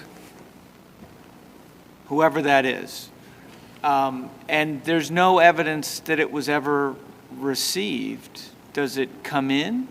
Well, I think that's where those exceptions come in, and the bias exception comes in. And in this particular case, we have evidence of bias. This person. No, that's not my But point. how is the victim's first complaint to the first cousin, who says it was never received, any different from the victim's Facebook messages to the boy in Guatemala who didn't testify, so we don't know if he received the first complaint? Well, all I can tell you is that I'm trying to answer the question. Maybe I'm not going to answer it, but the law doesn't necessitate the other person who was part of the conversation to be present. The writing itself goes into evidence. That's what the law says. This writing went into evidence. That is If the writing is received, I assume, right? I mean, do you get to put in something that you wrote in your journal? Yes. I'm really just exploring the edges of this, all right? No, I understand. And there have been cases where journals have been entered. There is this particular case for that. Yes, if the victim But is does that writing come in, that doesn't go in as a first complaint. That comes in because, I don't know, prior consistent statement maybe under circumstances where they're impeached. No, it comes in as a first complaint. Comes in as a first complaint, what they put in their journal, Yes. and never gave to anyone else? Yes, I think that may be the point is that if the victim is writing it to herself, and not expecting it to be, seen by anybody, it's more credible. I have a question for you about Ms. Rudman's closing. Sure. I noticed that she's not here today, and I'm concerned about her statement that the victim deserves a fair trial. And I noticed one of the cases you rely on, Nemec, was also a Bristol case. Yes. So could you just explain to me why we shouldn't be very troubled by that argument? Sure. Well, let me distinguish Nemec, and unfortunately it is our county, but Nemec was a much more, it was, the statements that the prosecutor made were basically talking about, it was basically an attempt to, was held to be an attempt to get the sympathy of the jury. And the prosecutor in Nemec talked about the victim has a right to live. And he talked about the victim being taken by the ambulance people, and all those ambulance people wanted her to live, and this person wanted her to live. She had a constitutional right to live. Here, we have the context of this. And if I may, Your Honor, I just need to get my glasses here. My glasses. Because that child is also entitled to a fair and just trial, just like he is, everybody is. Yes, okay. So now I can remember. So what happened, what that was a response to, and respectfully to the defense counsel, I think it was an offensive argument that counsel made. I know he was doing his job, but remember counsel's argument. Counsel's argument is we shouldn't believe this minor female who says she was raped by the defendant because, look, she told this boyfriend of hers that she was a virgin. She lied. She's not a virgin. She was raped. That was the argument. I'm saying it, okay? So what our prosecutor was doing was responding to that. Look through this. Look at this through the eyes of a child. She's got this 12-year-old boy she's talking with. She likes him, and he's asking her questions, and she's telling him he's a virgin. Any child would do that. I respectfully, Your Honor, I think that was absolutely appropriate under the circumstances, and it does not rise to the level of Nemec. And I'll tell the court, I absolutely would have had no problem saying that myself. Right, but the question was about a different component of the closing. It's about that statement that she's entitled to a fair trial. Oh, yeah. Just like he is. Yes, I'm sorry. The latter part is wrong, right? I did, yes. You're right. So I misspoke. So that was in response to the lack of forensic evidence. I'm sorry. I didn't have my glasses, so I couldn't find my notes. So what happened was the Commonwealth actually called a forensic doctor to testify that most of these cases don't result in physical evidence. Normal is normal. Yes. And defense counsel sort of got up there and said, well, this is doctor, she called this doctor, doctor, everything's okay. Look, this doctor wants you to think that, it doesn't matter that there's no physical evidence. So he harped on the absence of forensic evidence. So that was the context in which this statement was made by our prosecutor. She was merely saying, look, there is no forensic evidence, but testimony, ladies and gentlemen, testimony is evidence as well. And this victim testified to what happened. So, all she was saying was, you should credit her testimony just as much as you credit, lack of forensic evidence. And that's the context in which she said that, she gets a fair trial. And I think I said in my brief, it wasn't maybe the greatest thing to use those particular words, but I'll still tell the court that it doesn't rise to the level of Nemec. That's the other one. Nemec said that there was a constitutional, the defendant, equated the victim's constitutional rights with the defendant's constitutional rights. And the prosecutor in this case did not do that. I don't think the jury got the impression that there's a lesser burden of proof from the government in that case, so, in our case. What about the statement, which was, I think, do you agree that the statement that came in that the father and the daughter heard of the FaceTime conversation between mother and stepfather, mother and defendant, that was important evidence, whether I did do this or I didn't do this? It was significant. But we had no context for what was being talked about at all, introduced at trial. I think there was context, and I think we know that the bio father got up in the middle of the night after getting a phone call and drove 4 hours to be at the house.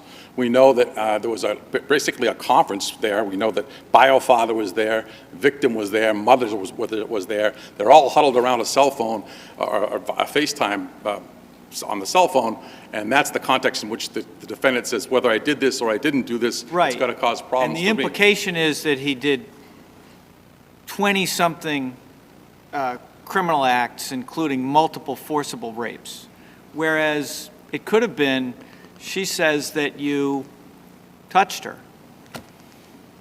Well, I think the jury could have made that finding themselves. I mean, we're talking about a preliminary judgment call for the judge to let this in, and the jury itself can weigh the statement. Is there a voir dire? I'm sorry, not a voir dire. Is there a motion? I mean, because it's, at least to this judge, it's a Rule 403 question. It's not a question of adoptive admission. It's simply Rule 403. Was it more prejudicial than it was probative? Is there a motion in limine argument that I should? Yes, and it's referenced in the briefs, both the briefs, I believe. Okay. And I'll say. Was it argued as a Rule 403?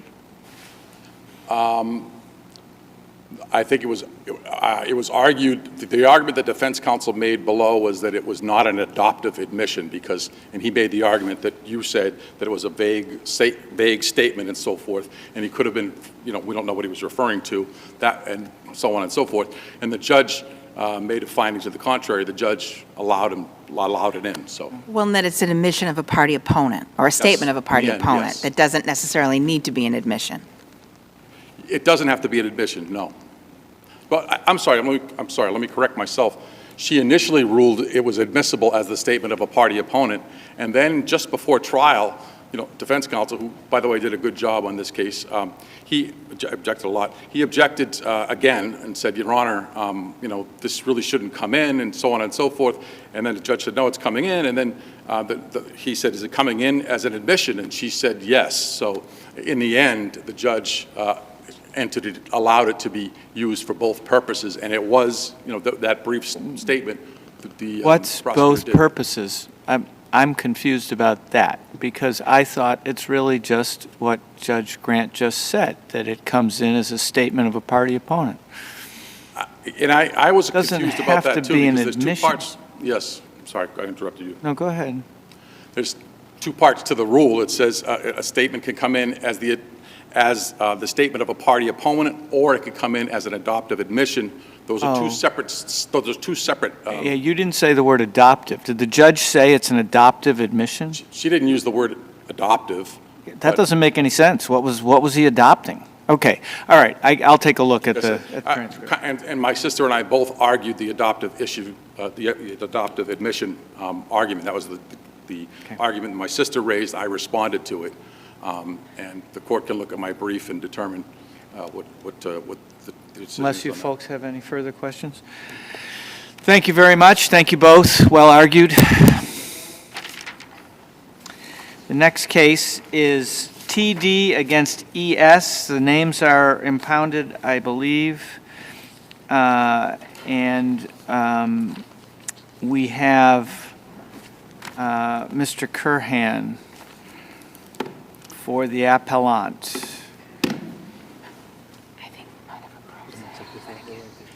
Just want to make sure that's not her. Well, that's a good question. Is someone here for TD? My understanding is that they did not file a brief. I called when I got the paper. Are you TD? You may come and sit at the council table. Welcome. Did not know that you were going to be present today because you did not file a brief. Now, under our rules, because you did not file a brief, you will not be allowed to argue. Do you understand that? I do now, here. Okay. Okay. It is possible, I don't know if you were here all day, but we had another instance where there was no brief filed by someone. And it's possible we'll have some questions for you. And if we do, then we'll call you up to the podium and we will ask you some questions. It's also possible that we will not have any questions for you, okay? But our rules state that in order to be able to argue, you need to file a brief, okay? Thank you. Good afternoon. May it please the court. Dana Curhan for the defendant. I will not use names here. We're making pretty much strictly a legal argument, and that involves the sufficiency of the evidence under Section 258E. There are three ways to establish a violation of 258E. The first is a three or more acts, three of which have to constitute true threats or fighting words. And that is established by the SJC in 2012.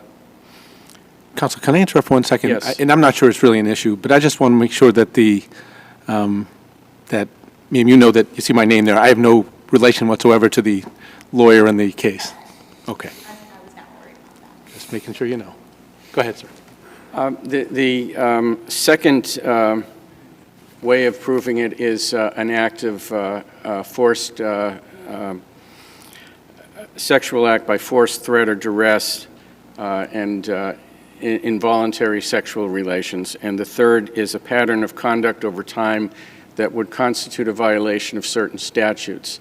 And that's probably the one that we're looking at here.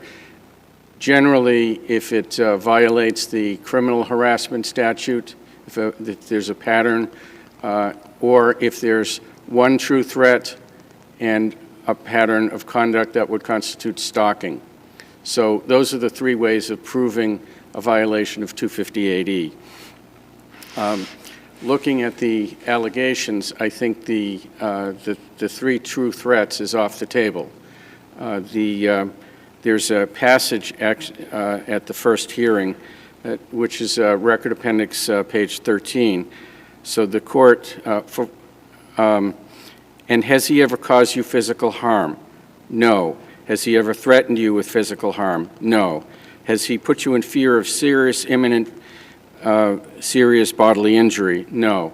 So I think that's why the judge, not only did he convert it from a 209A to a 258E, but I think it takes the first part of 258E off the table.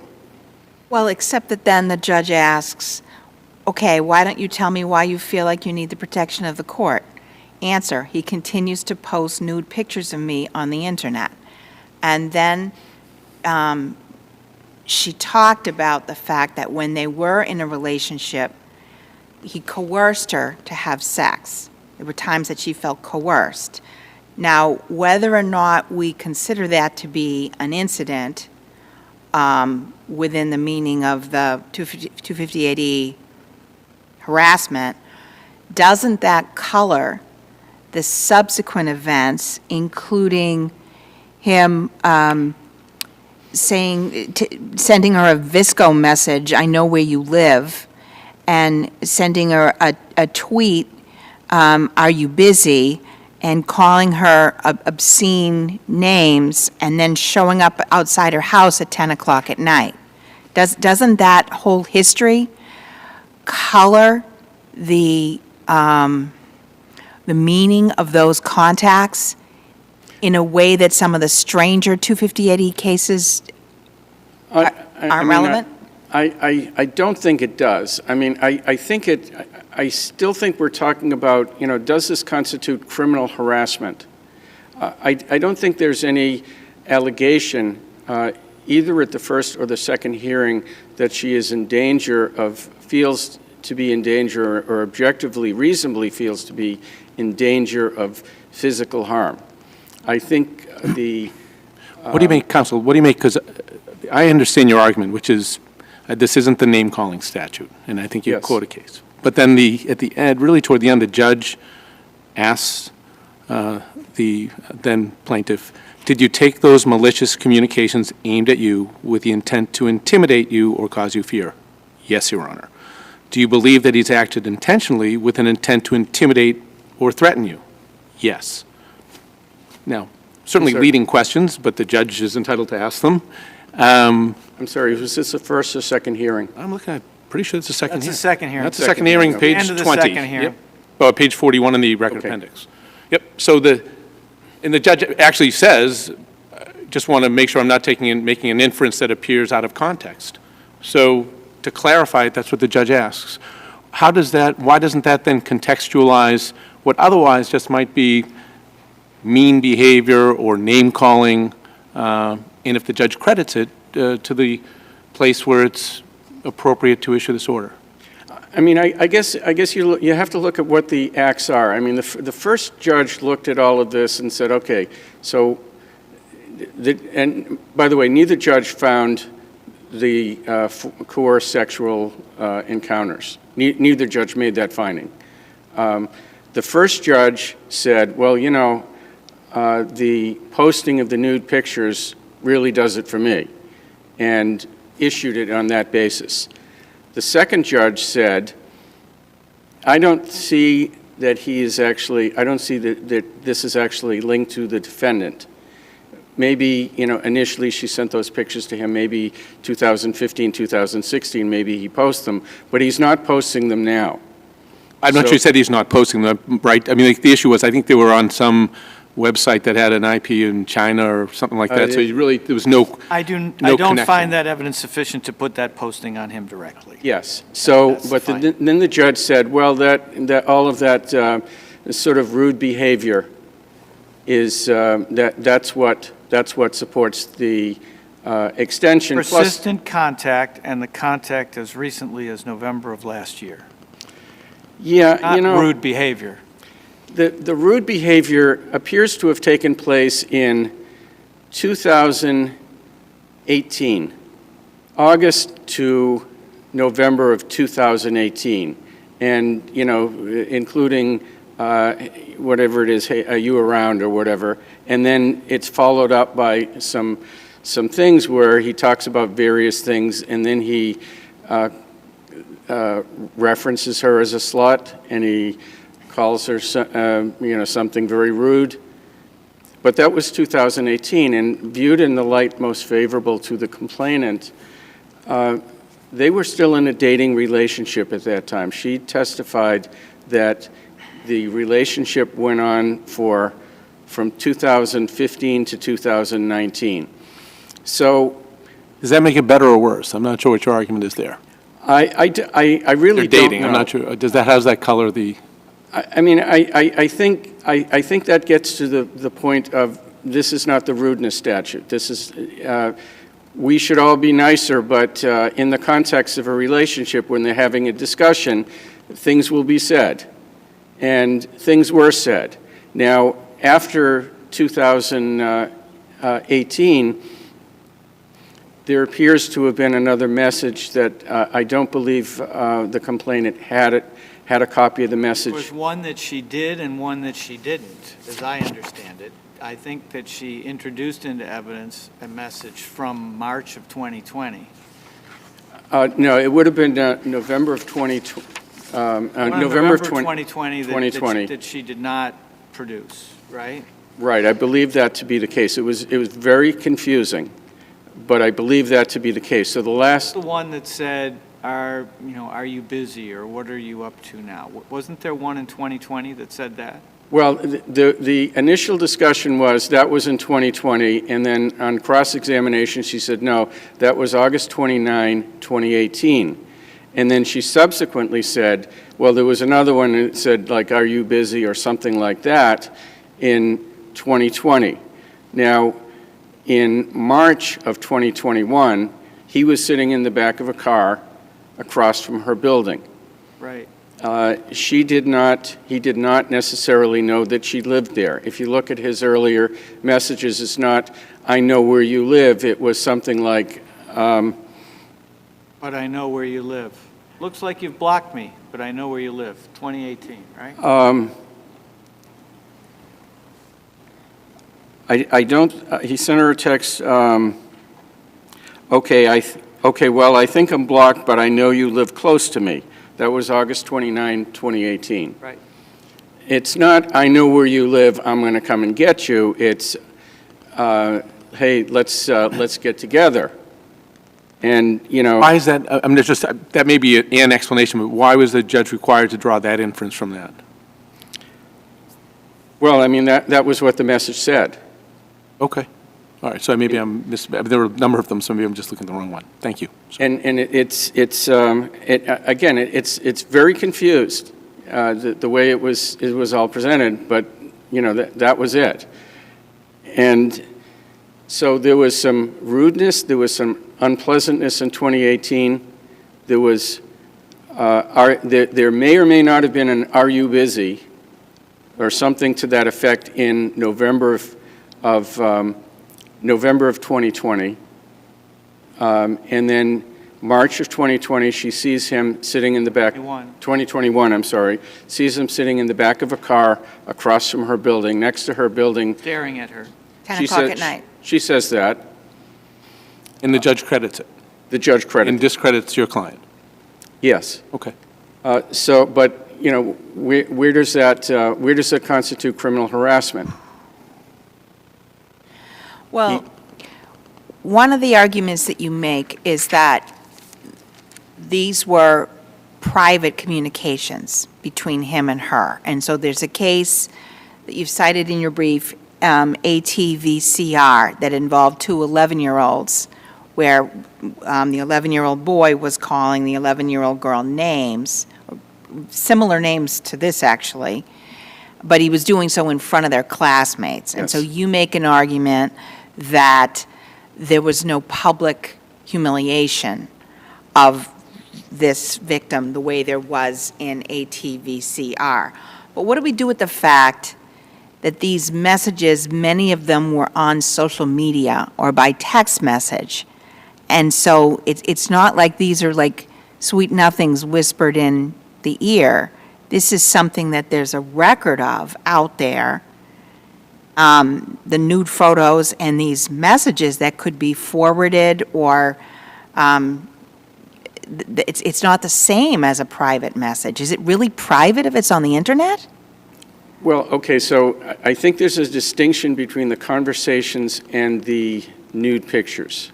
Let me start with the social media, not the nude pictures. That apparently, there's no evidence that was publicly posted. That was one of those messenger services where it was sent directly to her. So that was a conversation. It would be a different story if he went and told all of his friends that she was a slut. There was no evidence of that. If they're having a conversation saying, you know, and he says, people said you were a slut and I still stuck with you and things like that, and then said a bunch of rude things directly to her. I mean, I do a lot of divorce cases, and this is nothing compared to what I see. But Not sure that's the standard, Mr. Curran. no, it isn't. But the point is, this is something where, I mean, his mother should sit him down and teach him how to talk to women. But is this a violation of 258E if it's a private conversation between the two of them? And we get, you know, the sort of the worst of his side. We don't really get much on her side. Well, if Maybe it's a one private conversation and his intent is to intimidate her, and she experiences it as intimidation, why is that not sufficient? It's not objectively reasonable to say that this is an intent to intimidate. You know, the first hearing, she specifically said, no, he didn't threaten me, no, he didn't hurt me, no, he didn't threaten, you know, I mean, all of these other things. That's why the judge took 209A off the table. And so I think there was some rudeness there, but they're not two true threats. And there need to be 3 true threats, or a true threat and a pattern of intimidation to be stalking, or just a pattern of harassment to be stalking, or a pattern of harassment as defined by the statute and the case law. And you just don't have that here. Now, as far as... Is it possible that a reasonable woman would react to these comments as threatening, but not a reasonable man?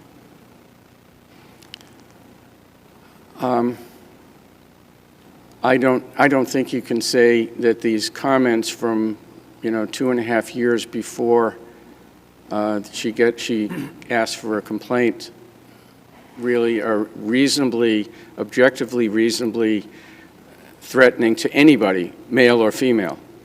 And probably the last thing I want to say is the second judge did not credit the nude photo. Judge did not credit that he's been posting or reposting any of these. Well, the nude judge photos. didn't credit that he was reposting. I don't think the judge made a finding that he was not the original source. Well, if that was 2016, Okay. you know, I don't. The judge didn't make a finding that was All right. a violation of the statute. Okay, your time is up. Thank you. Thank you for your argument. Ma'am, the reason that we use initials is because the law says it's really for the protection of both Mr. Curhan's client and yourself. So I don't mean to be disrespectful at all by calling you TD. That's just what the law tells us we have to do. The other thing I want to say is this is not a forum where we take new evidence. Our job is to decide whether the judge below committed error or not based on the record before him. So I don't have any further questions for you. I'm going to ask my colleagues if they do, but I just want to make sure you understand that that's because of the nature of our role here, okay? All right. I don't have any questions. No, I don't. Thank you for coming. Thank you both.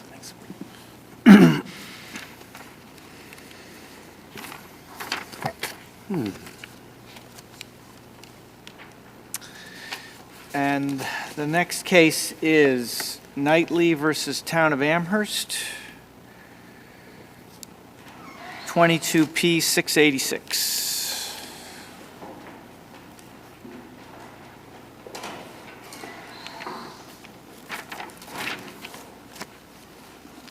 And are you Ms. Saperstein? You may proceed.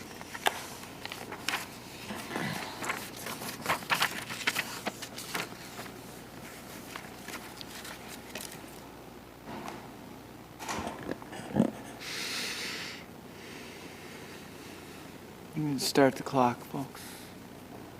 There we go. You may proceed. Thank you, Your Honor. There were 4 legal errors, each one committed by the trial court is sufficient to overturn the granting of summary judgment, and I'm very briefly going to address each one. The first was that the trial court placed the burden of persuasion on Mr. Knightley, who was the opposing party in the motion for summary judgment. And I'm going to refer, if your honors allow me to the addendum, which is the decision. And addendum page 4, the trial court said, like any party, this is at the very bottom of the page, opposing summary judgment, a plaintiff must demonstrate a reasonable expectation of proving the essential elements of the case at trial. That is not the law in employment discrimination cases in Massachusetts, and it has actually been well settled in the Commonwealth for many years, beginning with the Bulwar case, which I cite in my brief, and Bulwar specifically. I thought that was so I'm about to be educated by you. I'm sorry, what? I'm about to be educated by you, because that statement of the law is my understanding of summary judgment law. The moving party puts forward an argument to the effect that the plaintiff cannot adduce proof of each and every element of their claim, some element. And then at that point, for summary judgment purposes, the plaintiff has to put in such facts as would be admissible in evidence to show that they have an ability to establish a genuine issue of material fact for trial. So if you look at Bulwar, Your Honor, which is a 2016 case from the SJC, and this is only in the employment discrimination context, to survive a motion for summary judgment, the plaintiff need only present evidence from which a reasonable jury could infer that the respondent's facially proper reasons given for its action were not the real reasons for that action. This court recently... So what is your evidence? Sorry. So that's not inconsistent at all. To my ear, that's not inconsistent with what you read earlier. So Well, what is your evidence from which the jury could infer that the reasons given by the town of Amherst Police Department were not the real reasons? well, the problem with that question, Your Honor, is that if you look at the Adams case, which is recently decided by this court, Is that still good law? yes, Has it been taken on further appellate review? it has been taken up for further appellate review and has not been ruled on. Right. My understanding was that once something was taken on further appellate review, the rescript didn't issue. And so Well, right now, this is good law, Your Honor, because it hasn't been overturned by the Supreme Judicial Court. But what Adams says is that what judges shouldn't do in summary judgment is pass upon the credibility of witnesses. And actually, there's a quote in Adams, which I have on page 21 of my brief. But see, you're arguing process, and my question was substance. What is the evidence that you rely on Well, the only evidence... for a reasonable fact finder to infer that the reasons given by Amherst are not the truth?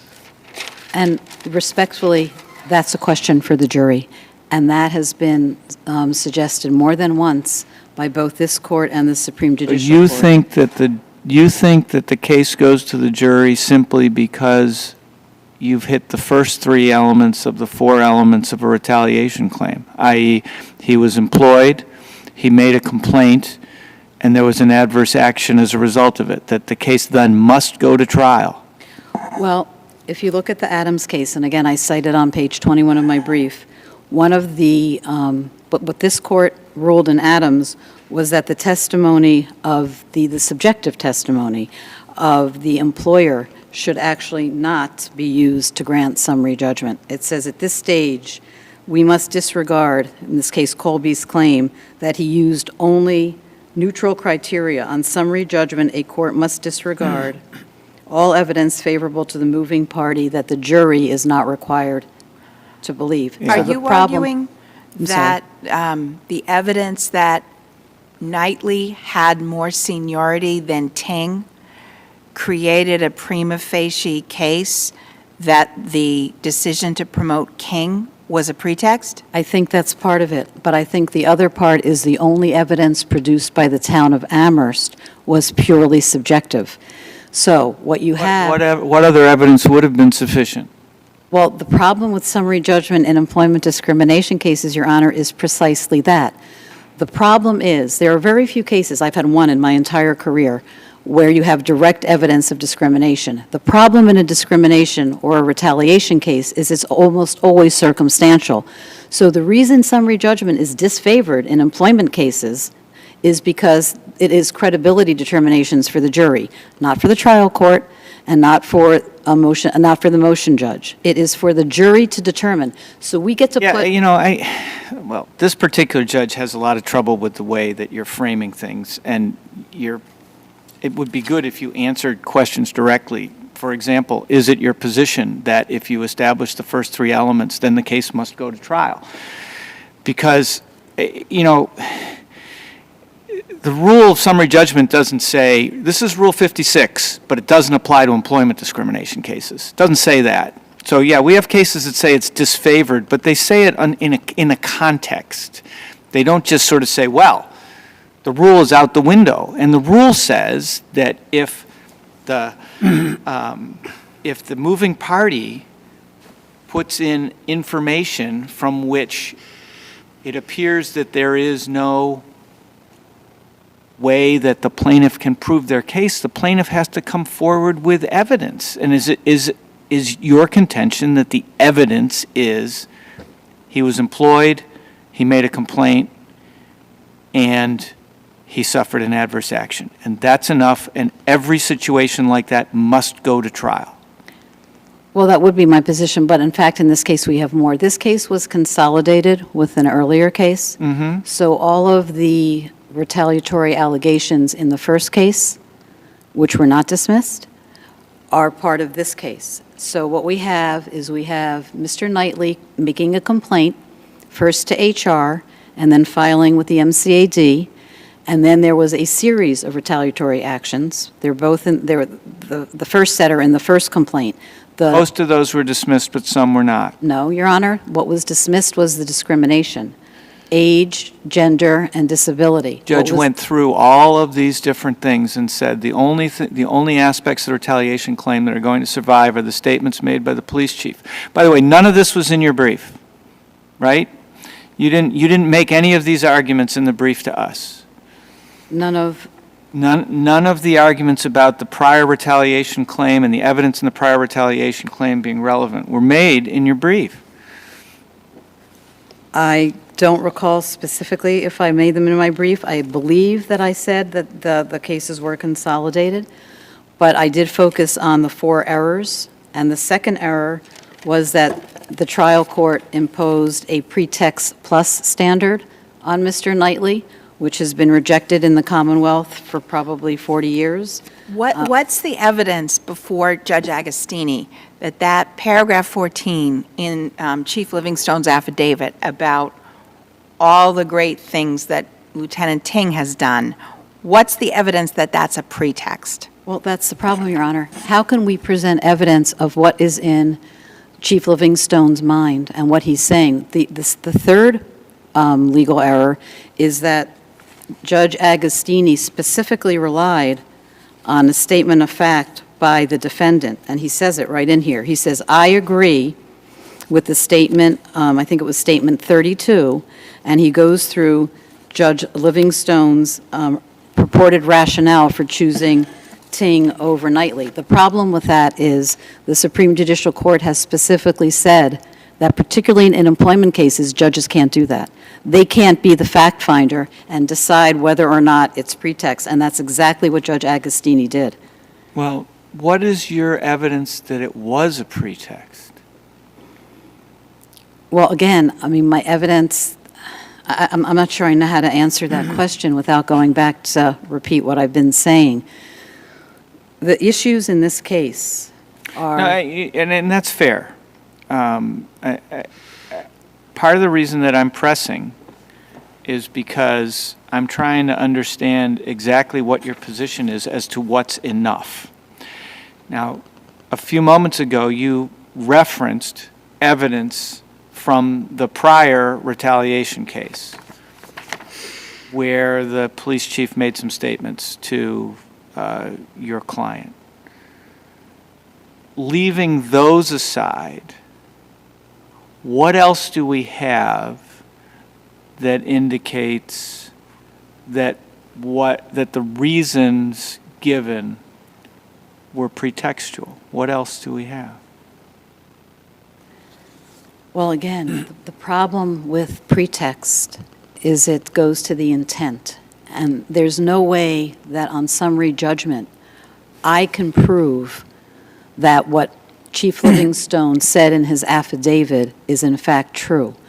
There's no way I'm able to do that. I can submit an affidavit, which I think we did, about my client's qualifications and the length of service that he had with the city, with the town of Amherst. But there's no way on summary judgment without putting I'm not sure that's true. I mean, did you depose the chief? I did, and his deposition is part of the... Okay, and did you, I don't see anything in your brief that indicates that you uncovered anything about the reasons given that were in any way not rational or not accurate, or there's nothing like that, right? No, because, Your Honor, it's in almost every discrimination case, it's credibility. Because what happens is the employer does what the employer does, and let's say it's for a discriminatory or retaliatory purpose. The only way to get at it is for a trier of fact to determine if they're telling the truth. Most employers... So, that's not my experience with many, many employment cases. For example, let's take your Exhibit A, which is Adams. There was extensive evidence suggesting that they might have had an age-based motive. That was discrimination, not retaliation. But yes, there was other evidence. But if you look at the wording of both Bulwer and Adams, the problem with dismissing discrimination cases and retaliation cases on summary judgment is it almost always comes down to credibility. That's why the court in Adams said that motion judges shouldn't actually take the subjective beliefs of the employer. Let me put it a different way, if I could. If there was actual objective criteria that was presented to the motion judge, as opposed to just an affidavit, Lieutenant Ting had this experience, Lieutenant Ting did this, I thought he was better, he had this, that, and the other thing. If there was actual objective criteria, let's say education, let's say specific training, that was produced at the motion for summary judgment, objective, then I think I would have a much harder hill to climb. He served in almost every capacity in the police department successfully. I'm sorry, he said what? Lieutenant Ting has served in almost every capacity in the police department successfully. He serves as the department's mass accreditation manager, so I believe he understood extensively all of the department's policies. He serves as the supervisors union president. He has talked about his relationship with UMass. How is that not objective? Because it's not, Your Honor, because it says, I believe. I believe that Lieutenant King will do this. I believe he has that experience. Perhaps a better way for the town of Amherst to have presented this case to the trial court was to present things from Lieutenant Ting's personnel file, which would then be contrasted with Lieutenant Knightley's personnel file, and you can actually see objective evidence of why Lieutenant Ting was more qualified than Lieutenant Knightley. What you read, Your Honor, is precisely the issue. He believes, and it's completely and totally subjective. There's nothing in evidence. But your client didn't submit an affidavit saying, well, I've worked for Amherst Police for 30-some years, I think we and did. Lieutenant Ting didn't actually do those things. Well, he wouldn't be, I mean, he wasn't his supervisor, so he wouldn't have the full knowledge. He did submit an But you affidavit. had But isn't that Discovery. what Yee did in Yee v. Sorry? Massachusetts State Police? Yee submitted an affidavit saying this other guy got transferred to the airport and made $30,000 a year more in overtime, and he's a white guy. So why isn't that how the plaintiff needs to show a pretext? Because the burden's not on the plaintiff, Your Honor. The burden at the summary judgment stage is on the moving party. It's not on us. That's one of the issues that Judge Agostini had. The burden of persuasion although it is ours at trial, and I think that's what happened at the motion hearing. At trial, the plaintiff has to prove that it is a pretext for retaliation. I'm in total agreement with that.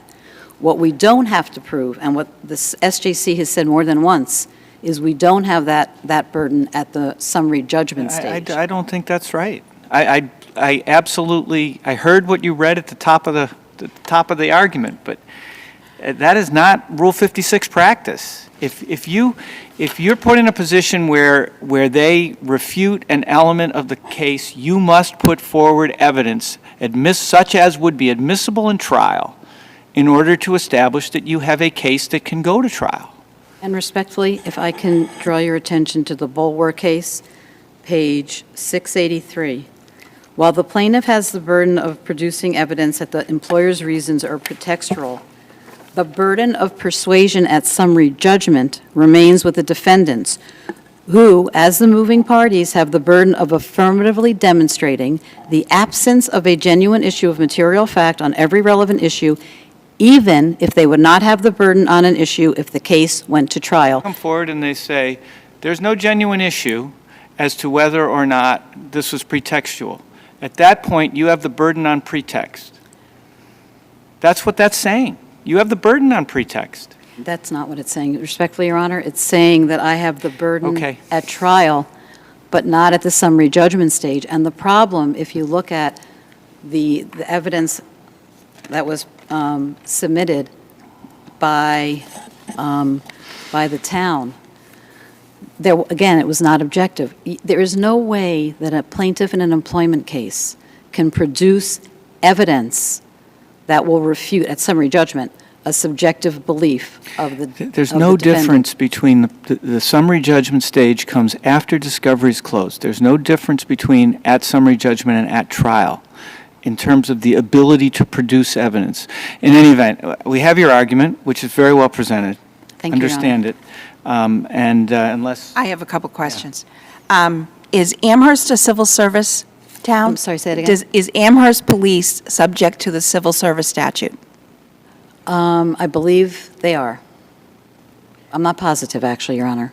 Well, so isn't part of the difficulty with your client's argument here that under the civil service statute, years of service would have to be taken into consideration for a promotion, and his issue seems to be that he wasn't given enough credit for his years of service because he had the most seniority of the four candidates, and that enough should be enough to show pretext. Isn't that essentially what he's arguing?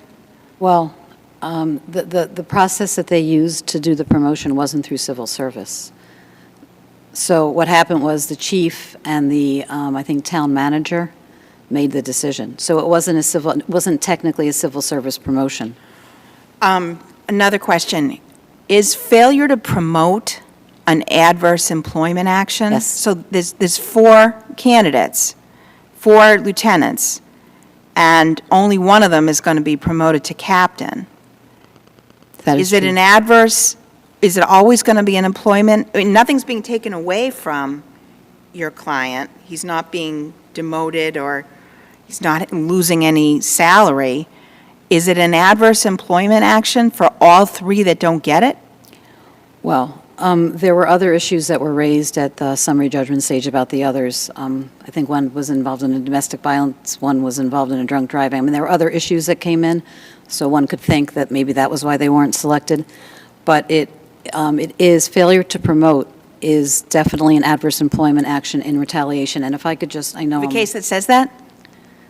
I can find one when there are many cases that say it, because the problem with retaliation is if you complain and you're up for a promotion and you don't get it because you complain, it's retaliatory. There are cases that say it. I don't have that right in front of me, but there are cases that say failure to promote is a retaliatory action.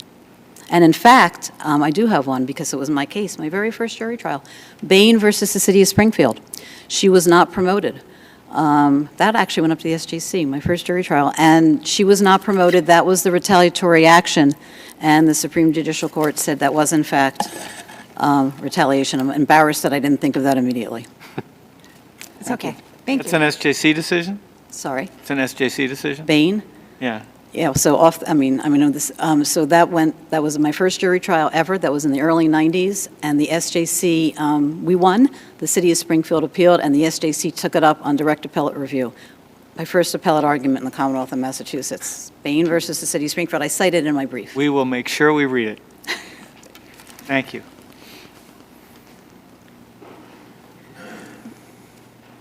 And this is Ms. Ecker. It is Ms. Ecker, yes. May it please the court, I am Deborah Ecker, and just with me is Zachary Reich for defendant, Town of Amherst. I've listened to the argument, and I just want to respond to a few of the issues that were raised. The summary judgment standard in employment cases is the exact same.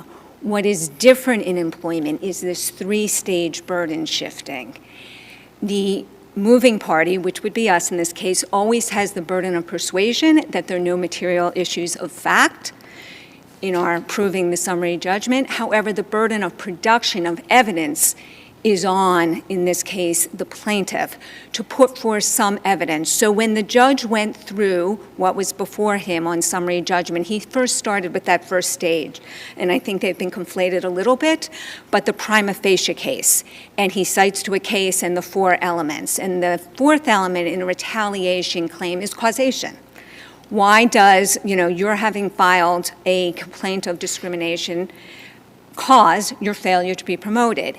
And in his decision, the court went through what plaintiff said. Funny that you have two different formulations on that, but I came to the same conclusion, that it's basically causation. It's right? causation. It's a relationship between the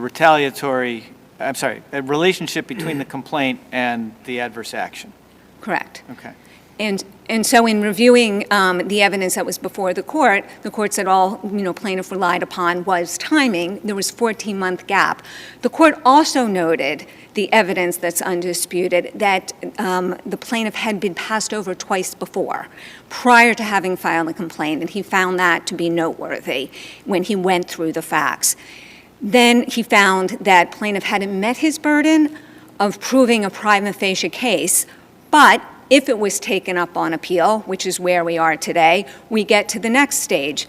Has defendant in this case put forth a legitimate non-discriminatory reason, non-retaliatory reason in this case, for having promoted Lieutenant Ting? And your honors have read what the town put forth, the police chief, as to the reasons. The burden then does shift back to plaintiff. Can we stop on the first? So the first thing is whether there's a prima facie case, and that's actually where a lot of the argument was earlier, because, I asked the question, do you automatically get causation if you get 1, 2, and 3? And your opponent takes the position, yes, you do. What do you say to that? You definitely do not, or there wouldn't be a fourth element of the prima facie case. Well, she says that there's enough for a jury to find causation. But has And to infer causation as a result of 1, 2, and 3 occurring. But there's there's a number of cases that just because one thing happens after another, not sufficient, particularly given this gap in time. A lot of causation cases, actually, right? You do have to put forth something for causation. What is it? And even in the briefs, there's no evidence that my sister has pointed to that would show causation other than one happened after the other. Well, but she says we can look at the prior record, the other record. You've got 2 cases going, and there were statements by the police chief, and those statements were sufficient for the other judge, the first judge, to decide the retaliation case could go forward. What do you say to that? So obviously we dispute the other judge's ruling. However, those statements were made immediately after it was one meeting, after there was an internal complaint filed with HR. HR spoke with the chief then met with the officer and made those statements right after the fact. Mm-hmm. Now we have a gap in time. There was nothing else that was left in the case for retaliation. So now you have this gap in time, not promoted. Gap in time is what, 3 years? 14 months, I believe, between the promotion. 14 months. Yeah, putting aside the 3 years for the filing of the complaint. 14 months is too long for anyone to infer retaliation from? It is too long, Your Honor, for a number. Are there any cases that say that? Well, there's no case that says, 10 months, 11 months, 12 months, 13 months, no. But there's a gap in time. Nothing's happened in between, according to the record we have before us. And the town has put forth evidence that's not refuted as to the fact that he had been passed over before. This isn't as if, okay, we've never passed you over in the past, but This now goes that to the question of whether it's a pretext, though, not to the question of a prima facie case. No, I would argue, Your Honor, that it also goes towards causation, that it's evidence that there's no causation, because it happened in the past when no complaint had been filed on 2 occasions. So just simply because you filed a complaint and now it happened again is not evidence that you're filing a complaint is causation. It's happened before. In fact, it's happened twice. This was for him to become, he's lieutenant, is that right? He was, Lieutenant, yes. so he was, when you say passed over, someone with less seniority was given lieutenant even though he had applied for the lieutenant position. This was before 2017. Correct. Lieutenant Menard and Lieutenant Miller, or Mylar, I'm forgetting the other lieutenant's name. He was passed over twice, which we can get to the third stage in a second. He alleges that he's the most senior lieutenant, but he's not, based on the undisputed evidence.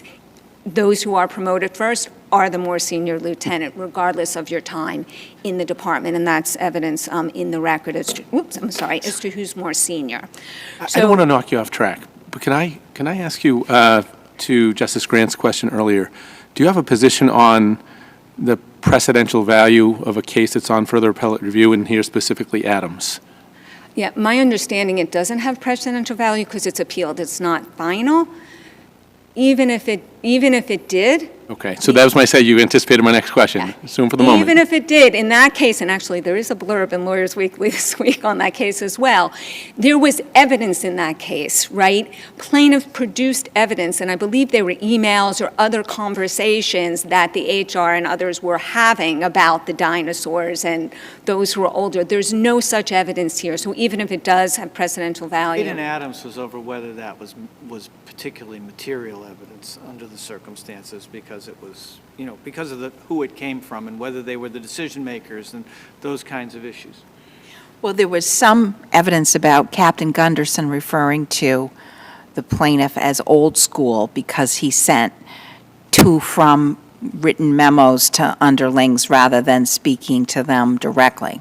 Right, and those discrimination claims were dismissed in the first case. That's from the first case. But are those too remote in time to be relevant to the retaliation? So those claims were made prior to the discrimination complaint being filed, so they wouldn't form the basis for a retaliation claim. So Gunderson, by this point, it was Gunderson's position that was being filled. Gunderson left to become chief in another town. And so it was her captain's position that was empty. Right?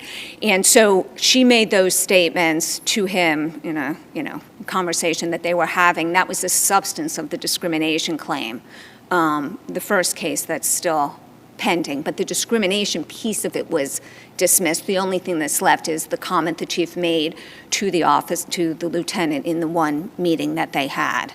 Where does that case stand? Does that case? We just got a final pretrial notice conference, and so me and my sister were just talking before, these are consolidated, or they were, for purposes of trial. So there's a final pretrial conference in March.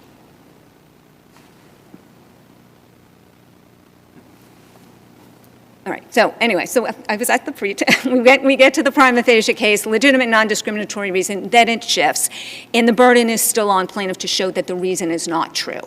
And so there's nothing that's put in there, as Judge Agostini points out. He doesn't refute Lieutenant Ting's qualifications or the philosophy really of what the chief is looking for. There are ways to have done that during discovery, put in something from Lieutenant Ting's personnel file, say, well, that's my philosophy as well. I've told the chief in the interview, my philosophy is that we work with the students of UMass, and, my qualifications are the same. Instead, what was relied upon on summary judgment is I'm more senior, which, I argue that the evidence shows he wasn't more senior, but even if that were the case, there's no evidence that they've put forth to refute or to show that the reason was false. And this is summary judgment. There was ample discovery in both of these cases, and so that burden remains with the plaintiff.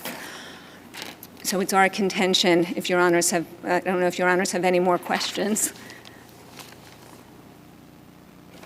I don't have any more questions. I think we understand it. It's very ably argued on both sides. Well, thank you, Your Honors. And with that, we are done with our sitting for today.